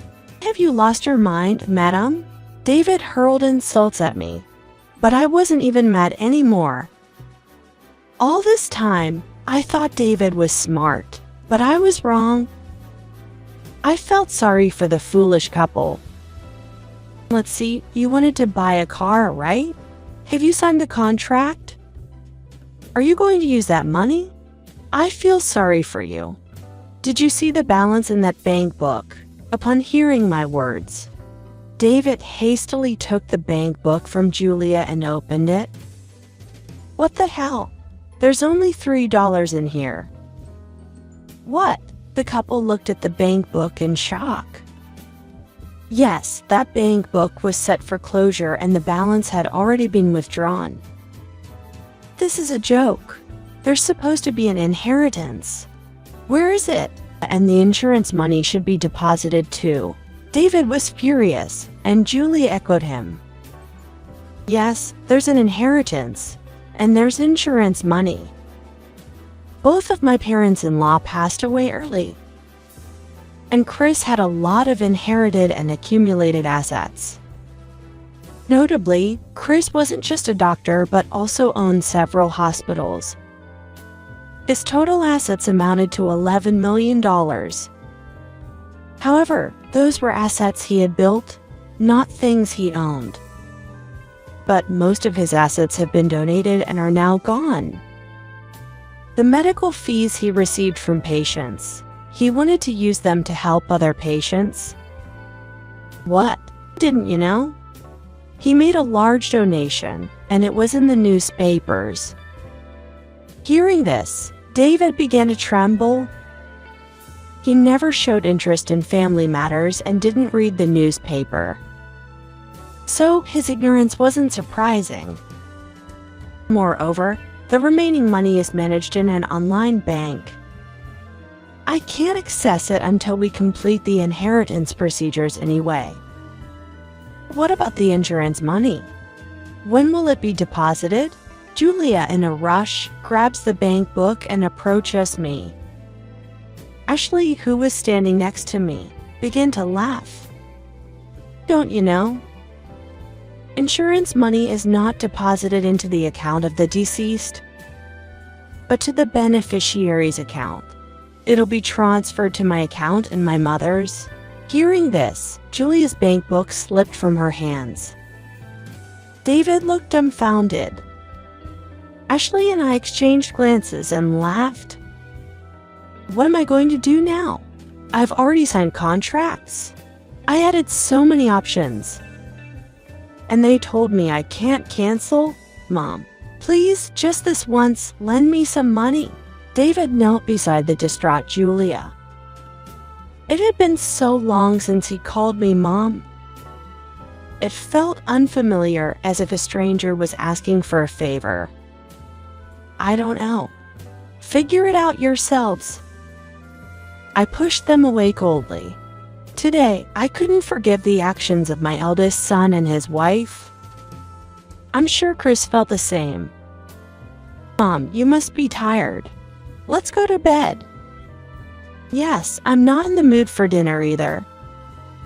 Ashley and I stood up, ignoring the two who were sweating in the living room, and headed to the bedroom. It seems that during the funeral, David had been communicating with Julia about a car deal. I thought they were concerned about their health, but it seemed the car was more important than their unborn child. In his lifetime, Chris always said he didn't want to leave a single penny to David and Julia. As planned, the insurance money was transferred to Ashley and me. Chris died young. David, even after starting a family, remained unreliable. Chris had thought about what might happen after his death and even left a will. According to the will, the house, real estate, and most of the remaining cash were left to me. He nominated Ashley as the successor to his hospital and bequeathed his personal investments to her. David was given a large piece of land in the countryside. As we opened the will and heard its contents, Julia said, "So, can't we sell the land and buy a car?" Listen to the end. I interrupted Julia and continued reading. And with that land and some of the cash, take $100,000 for building a house and leave this home. What? What does that mean? We were at the probate court. The will had been validated and carried full legal force. It means exactly what it says. You get the land and money to build a house. You should be grateful. But this house should eventually belong to David, the eldest son, right? Julia said this while looking at me as if pleading for help. I responded with a smirk. It's what I received. I decide who to give it to. You, damn old woman. Better start packing your bags when you get home, huh? By the way, the land that Chris designated for David was about 30 miles away in the mountains. It was indeed vast, but mostly untouched woodland. No matter how large the land is, if the construction cost is $100,000, the house built on it would probably be small.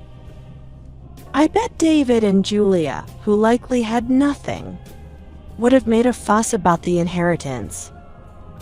Whether Chris gave them the land with that in mind, I don't know. But I believe that Chris created an environment where Ashley and I can live peacefully. Besides, David and Julia shouldn't even have any right to receive anything. They should be grateful for whatever they can get. A few days later, a grandchild was born. Julia's water broke in the middle of the night, and she was immediately taken to the hospital after making a call. However, due to her dropping blood pressure and the hospital being understaffed at night, Julia had to have an emergency C-section.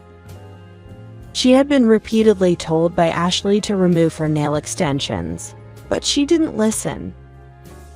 Apparently, the nurse forcibly removed them. No, I just got these done 3 days ago.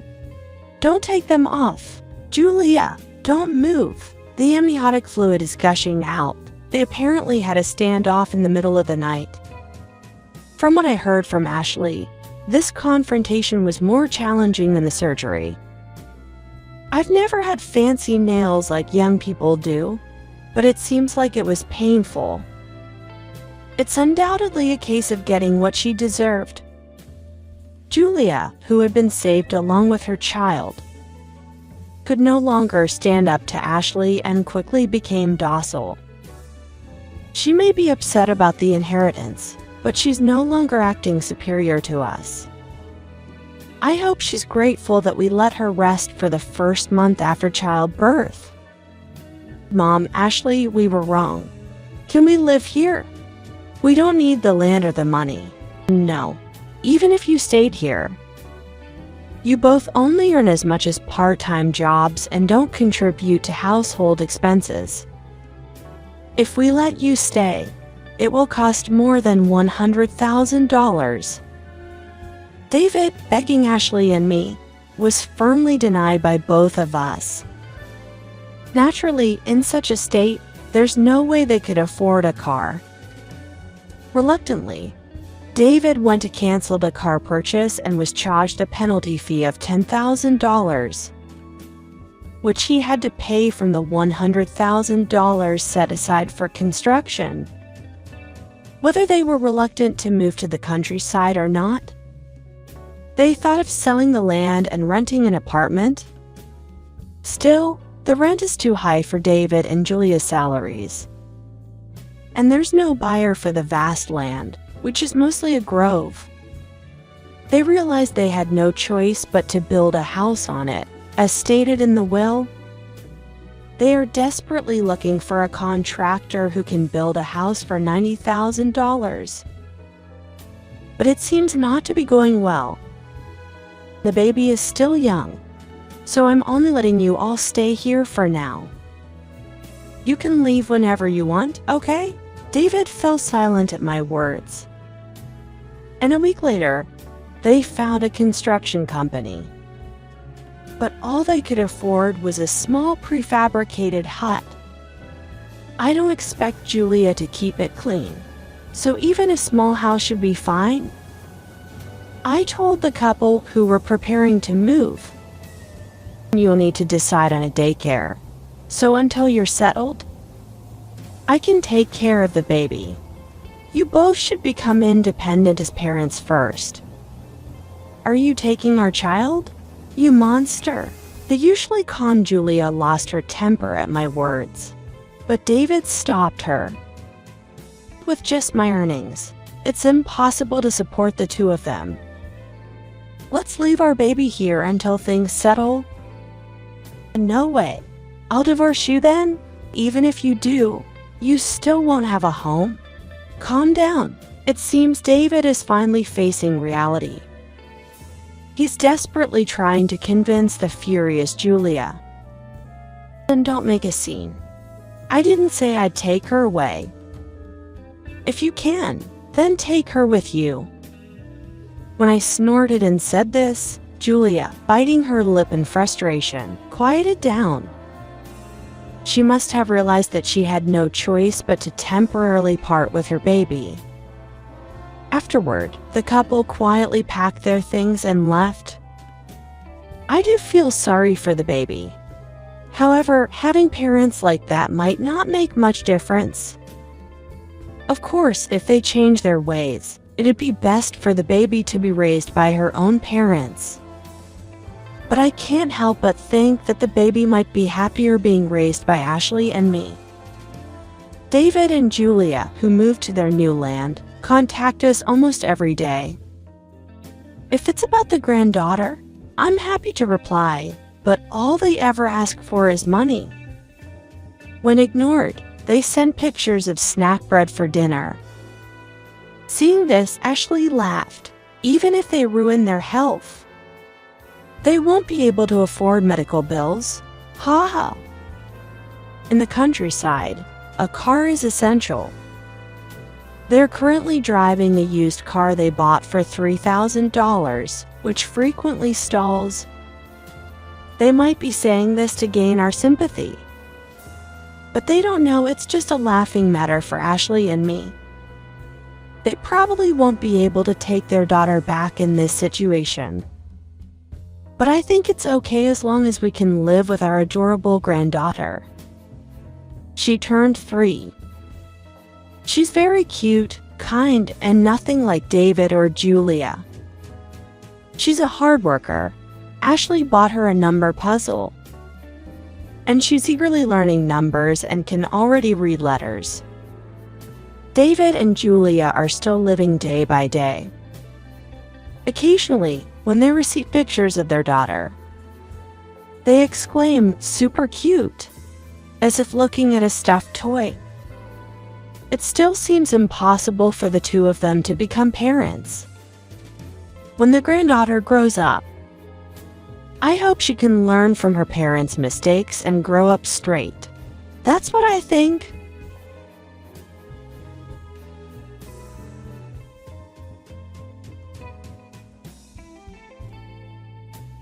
You don't work. You don't bring in any money. Get out of this house immediately. Despite having served this family for so many years, my mother-in-law believes only my sister-in-law's words and not a single word of mine. I can't use my energy to keep trying for these people anymore. Okay, I'm leaving. Don't regret it later. Regret? We'll never do that. Really, you've been an unlovable daughter-in-law to the end. So little much. They insulted me until the very end. I packed only my essentials in my bag and stormed out of the house. My name is Sarah. I turned 33 years old. I have no children, and I currently live with my in-laws, taking care of my father-in-law. I married Jacob 8 years ago, but he passed away because of an unforeseen accident 5 years ago. The shock of losing her son early left my mother-in-law in a hollow state for a while. To support my mother-in-law and my father-in-law, who needs care, I continue to live with my in-laws even after my husband's death. I don't mind taking care of my father-in-law at all, as he has done a lot for me. I'm even glad I can return the favor this way. The problem, however, is my mother-in-law and sister-in-law.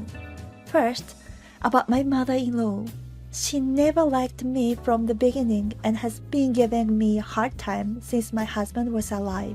When we were struggling to have children, she made a sarcastic remark. "Why did you marry a barren woman? You are useless." Loud on me to hear, she bullied me in many ways. Each time, my husband and father-in-law would scold her, but she never learned her lesson, and the sarcasm and harassment continue to this day. And the one who encourages this is my sister-in-law, Lillian. She lives nearby but doesn't help with the care at all. Once, I asked my mother-in-law to ask Lillian to help, but she said, "Don't make Lillian do such things. You can do it." I let out a deep sigh at that moment.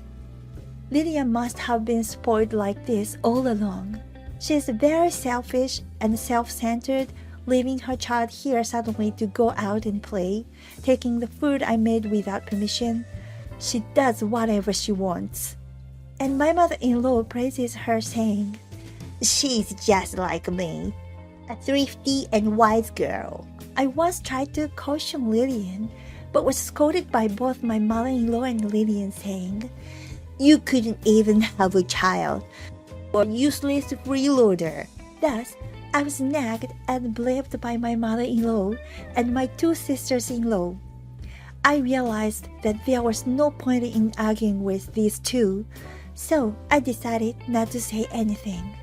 They went out and had fun without doing any caregiving or chores and treating me like a servant. They must really be two peas in a pod in the worst possible way. The reason I don't leave this house is partly because I have memories with my husband, but above all, I can't leave my father-in-law alone. If I left him to these people, something terrible would surely happen. I just can't do something as ungrateful as repaying kindness with ingratitude. That's why I'm still living with them like this. One day, in the midst of these days, my sister-in-law came to visit the house. I thought she came to drop off her child again, but she didn't seem to have her child with her today. She had a travel bag on her shoulder, so I thought she might be going on a trip. She said, "I have to talk about something. Call my mom." So I decided to take her to the living room now. I called my mother-in-law and we sat down at the table in the living room. She said, "I'm gonna live here." She should be living in a condo with her husband both. When I asked her why, she started to explain in a tearful voice. She said she had been suffering from domestic violence from her husband and had run away. She wanted to bring her child with her, but her husband wouldn't allow it, so she left the house alone. I've met my sister-in-law's husband a few times, and he seemed like a very kind person. Had to be violent. Rather, it was my sister-in-law who was often shouting at her husband unreasonably. I had doubts of statement, but my mother-in-law, without any doubt, said, "Lillian, forget about that horrible man. You can stay here as long as you want." While rubbing the crying back of my sister-in-law, she unilaterally granted permission for us to live together. Even if I give in and say it's okay to live together, but there are no extra rooms in this house right now. The rooms are filled with my father-in-law's care supplies and the clothes and bags my mother-in-law bought.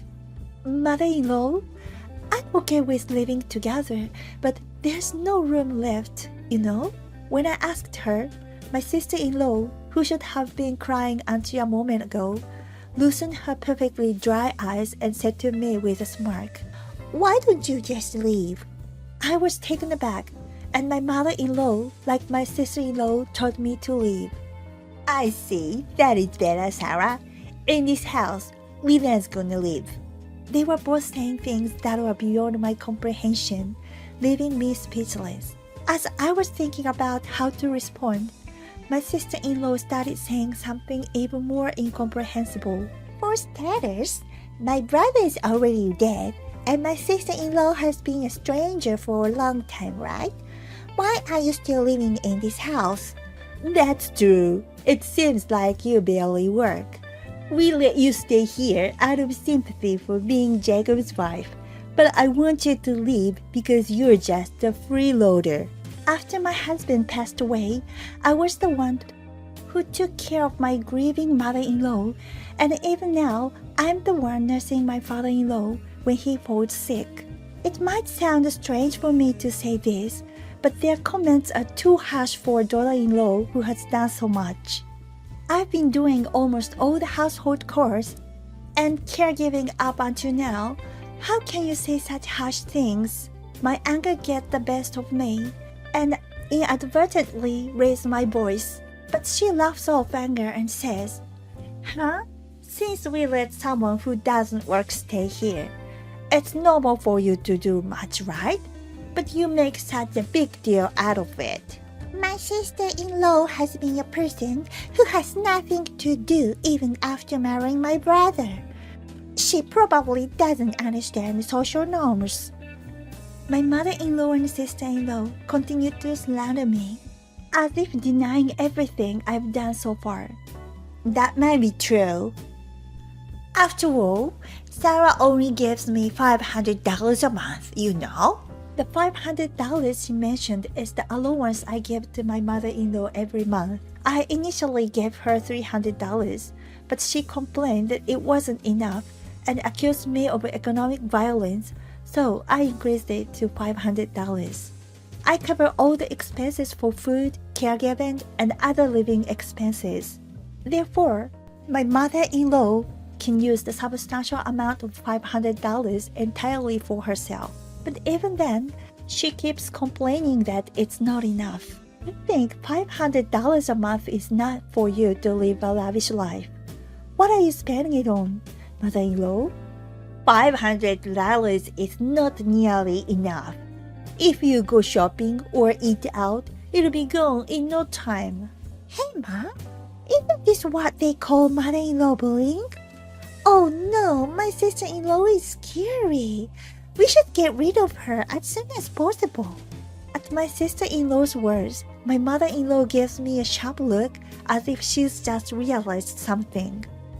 I see. I was being bullied by my daughter-in-law. That's not true. I haven't done anything like that. Be quiet. You don't work, you don't give me money, and on top of that, you bully your mother-in-law. Get out of this house right now. Despite devoting so many years to serving my in-laws, my mother-in-law only believes my sister-in-law's words, not a single word of mine. I no longer have the energy to keep trying for these people. Understood. I will leave then. Don't regret it later. Regret? There's no way we do that. Really, you've been an unfeeling daughter-in-law till the end. So rude, pathetic. Then continued to insult me till the end. I packed only what was necessary and fled from the house. From the day, I stayed at a business hotel near the nearest train station and, concerned about him, hurriedly proceeded with the preparations for moving and other procedures. One day, when most of the procedures were done, and all I had to do was wait for the movers to come, I had been bothered by fact I left room in a mess when I fled house. I thought it would be embarrassing movers to see it in state, so I decided to go back her house. I expected they would dislike me entering the house. If I told them it was for preparations for moving, the two people who wanted me to leave house would probably agree. And also, I am curious about my father-in-law. I went to their house ASAP. I arrived at my parents-in-law's house, rang the chime, and my mother-in-law answered. What are you doing here? After all the big talk you gave. When she saw my face, she made a clearly disgusted expression. But when I told her it was for moving preparations, she reluctantly let me into the house. The state of my in-laws' house, which I hadn't seen in a long time, was a mess.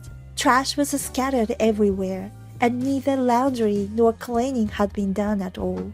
I'm sure no one has been taking care of the house since I left. Seeing this state of affairs, my anxiety reached its limit, and I quickly went to my father-in-law instead of my own room. When I entered the room, father-in-law was lying on the bed in fatigue. Father? When I called out, my father-in-law turned his face towards me in a panic. Sarah!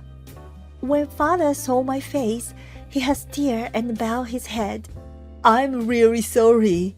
It's all because my incompetence that things have come to this. It's not your fault, father. Please don't apologize. I'm the one. I'm sorry for leaving the house suddenly. My father-in-law began to sob, shaking his shoulders. I felt guilty about my father-in-law's state, but I didn't have much time, so I told him about the future. I've decided to leave this house. Ah, I see. I heard from those two. So, would you like to live with me after I leave here? I can't leave you to those two, and without me, this house will. When I said that, he looked up at me with a surprised expression.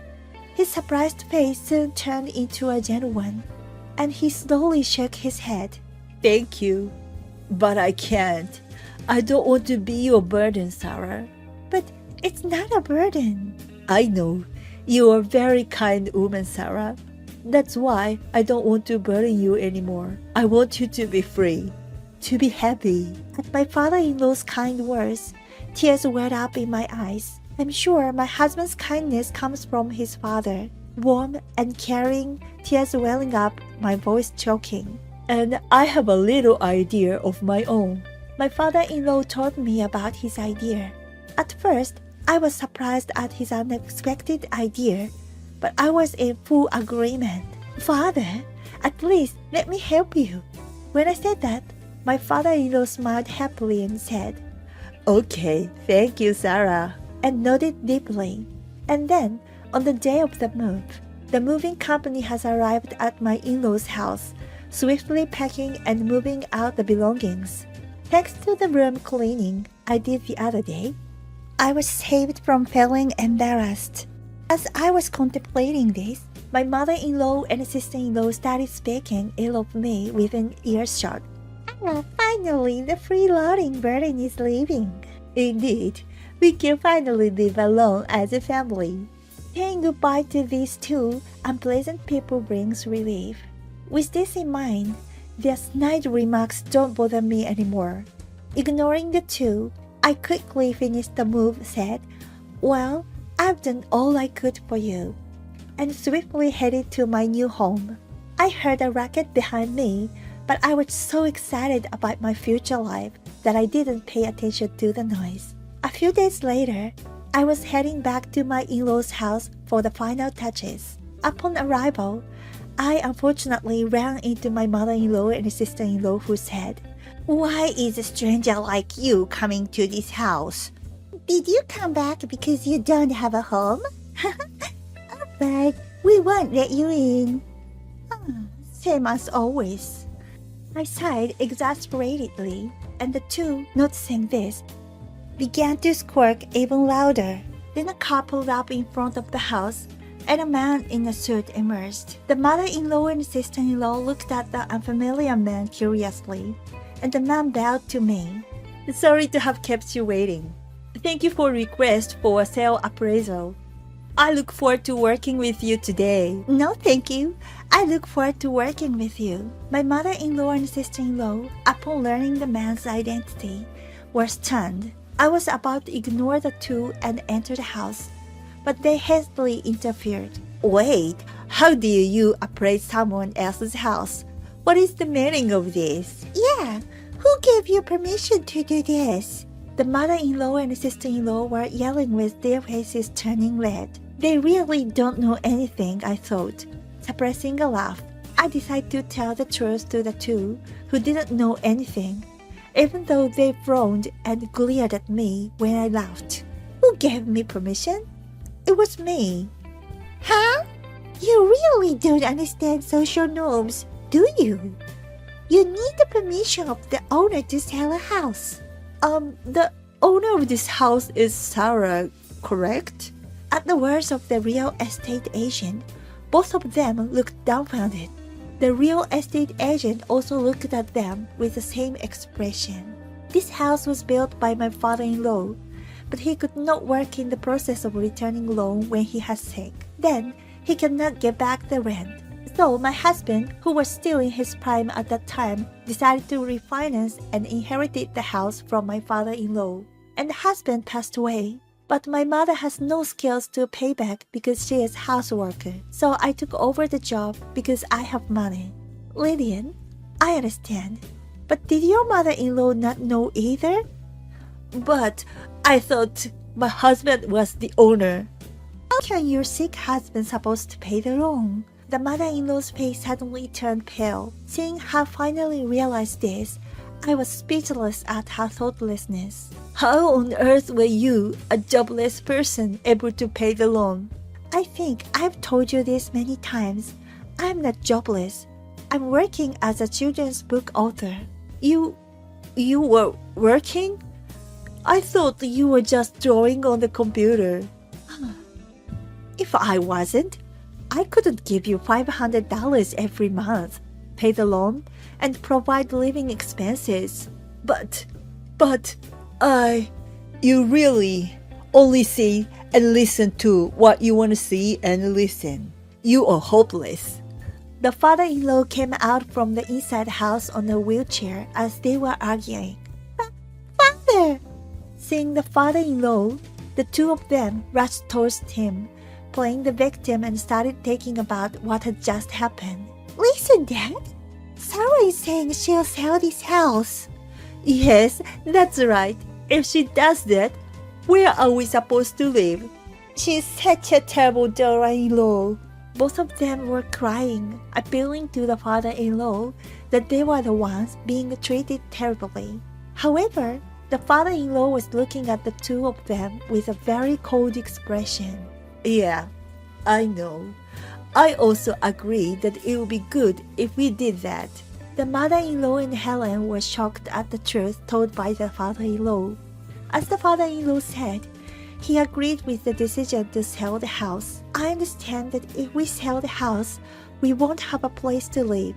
But if we don't do this, those two won't reflect on their actions. In fact, they might not reflect even after this. But it's fine as long as they experience some hardship, deeply regret it, and that leads to reflection. That's what the father-in-law said the other day. Sarah is very good to us all time. She's young and lost Bob. She deserves to be free, but she's taking care of me. You don't even have a bit of gratitude towards her. But that is, Sarah took care of him because she liked it. Don't be absurd. I know because I'm the one who is taken care of by her. Taking care of Tom is difficult, and Sarah alone is doing it all this time. And yet, you dismiss it like that. Up until now, whenever my mother-in-law harassed me, he would get angry for me. But I've never seen him shout so loudly. Seeing my father-in-law trembling with anger, in contrast, my mother-in-law shuddered in fear. Amid such a freezing atmosphere, my sister-in-law suddenly began to wail loudly. But then, if this house is gone, what am I supposed to live in? My sister-in-law screams while frantically ruffling her hair. However, her face suddenly shows a startling realization, and she starts to speak to her father with a creepy grin and a fawning voice. That's right, Dad. You are receiving a pension now, right? We can rent a house and live off that, right, Dad? Let's live together, okay? As if in hysterics, my sister-in-law grabs my father-in-law by the shoulders. At my sister-in-law's reckless behavior, my father-in-law responds with a look of dismay. Lillian, won't you stop your nonsense? You've been talking only about making life easier for yourself. Reflect a bit. But I thought you all were rich, and that's why I lived with you. If there's no money and no house, it's pointless. After yelling that, my sister-in-law pushes the wheelchair in which my father-in-law is seated, as if to send him flying. My father-in-law wobbles and almost falls over with the wheelchair. But at that moment, I ran to him and held him in the nick of time. At her outrageously heartless action, I yelled at my sister-in-law, Lillian, what do you think you're doing? Huh? What's the big deal? I don't care about that old man if he's not useful to me. Seeing my sister-in-law, who shows no sign of remorse, I almost lunged at her. But that would only cause more trouble. I swallowed down the rising surge of anger, gritting my teeth. I remained silent. Sarah proposes the expression as if she had a brilliant idea. That's it, Sarah. Send home to me. We're a family. It's okay if it's free.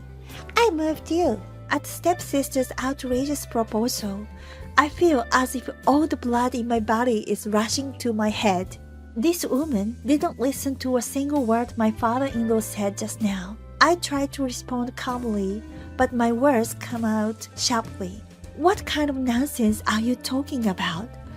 Absolutely not. Lillian, maybe you should learn a little more about social common sense. No human decency. She must have been very insulted by my words. The younger sister-in-law exploded in a fit of rage, her face turning beet red. Damn it! All of them! They are useless! The old Jesus are of no help, won't listen to a word, I say, and my lousy husband throws me out of having a little affair. She was likely referring to her in-laws when she mentioned old Jesus. I was surprised to hear her speak so disparagingly of them. In fact, here they show her. Despite generally report her, she seemed to turn a dime when things didn't go away. That certainly caught me off guard. But there was another remark that caught my attention. The mother-in-law must have been shocked to hear it as well. She was blinking in disbelief, looking at her younger sister-in-law with a face that shifted from red to blue. Who are you calling an old hag? And what's this about an affair? Lillian, weren't you beaten by your husband? Huh? That's a lie. Oh, that damn husband of mine took custody and everything for me. So I was planning to have fun with the money from you guys. I can't stand it anymore. Everyone present was taken aback by the younger sister-in-law's outburst. The mother-in-law, who had always seen her as a beloved daughter, must have been shocked to discover her true nature as a gold digger. She began screaming at the younger sister-in-law with incoherent words through her sobs, and the younger sister-in-law responded with a stream of vulgar insults. In the midst of this hellish scene, the father-in-law let out a deep sigh. He then bowed deeply in apology to me and the real estate agent. I am truly sorry. No, disputes within the family do happen occasionally. The real estate agent gave a bitter smile, trying to calm down the father-in-law, who continued to bow his head in apology. I'll handle those two somehow, so please go ahead with the valuation. Thank you, father-in-law. And so, with the father-in-law's cooperation, I was able to proceed with the valuation with the real estate agent. The location of the in-laws' house was quite good, so the valuation price was enough to repay the remaining loan balance. I sold the house and then went to the city hall to submit a divorce notice. I didn't disclose my new address and I changed my phone number. With this, I was able to sever ties with those people. Since then, I have been spending peaceful and quiet days without being bothered by anyone. After a few months since the issue was happened, I came to see my father-in-law for now. Father-in-law, how is your health?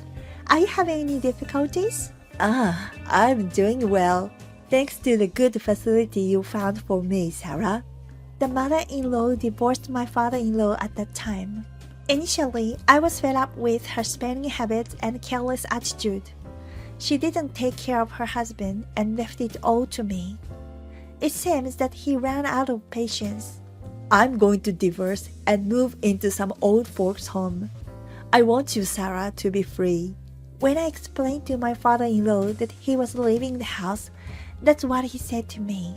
So, I did some research online and recommended this well-reviewed facility to my father-in-law, and I handled the admission procedures for him, who couldn't move freely. My father-in-law had worked seriously until he got sick, so he could live on his pension alone. However, my mother-in-law will probably have a tough life from now on.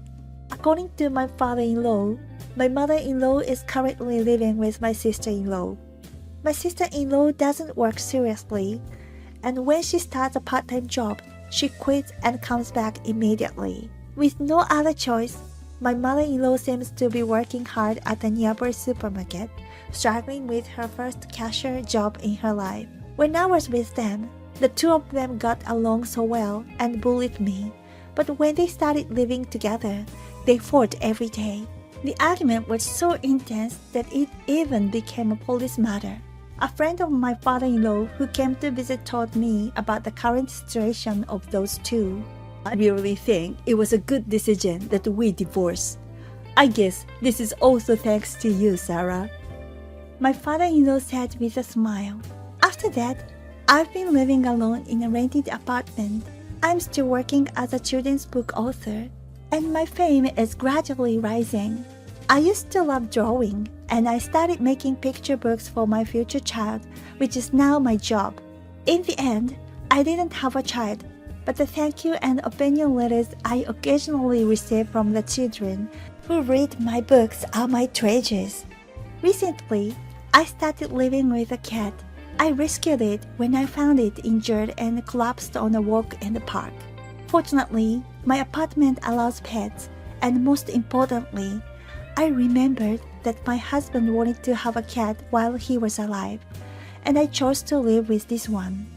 The slightly sleepy eyes seemed to resemble my husband. I named the cat Jake, borrowing a character from my husband's name, Jacob. Lately, I've been drawing picture books featuring Jake, and they are very popular, and there's even talk of making merchandise. Thanks to Jake, I don't feel lonely even though I'm alone now. I was oppressed by her and sister-in-law and lived a life without freedom, but thanks to his cooperation, I became free and a positive wind is blowing in my work. My life has just begun. I'll continue to work hard to take the happiness.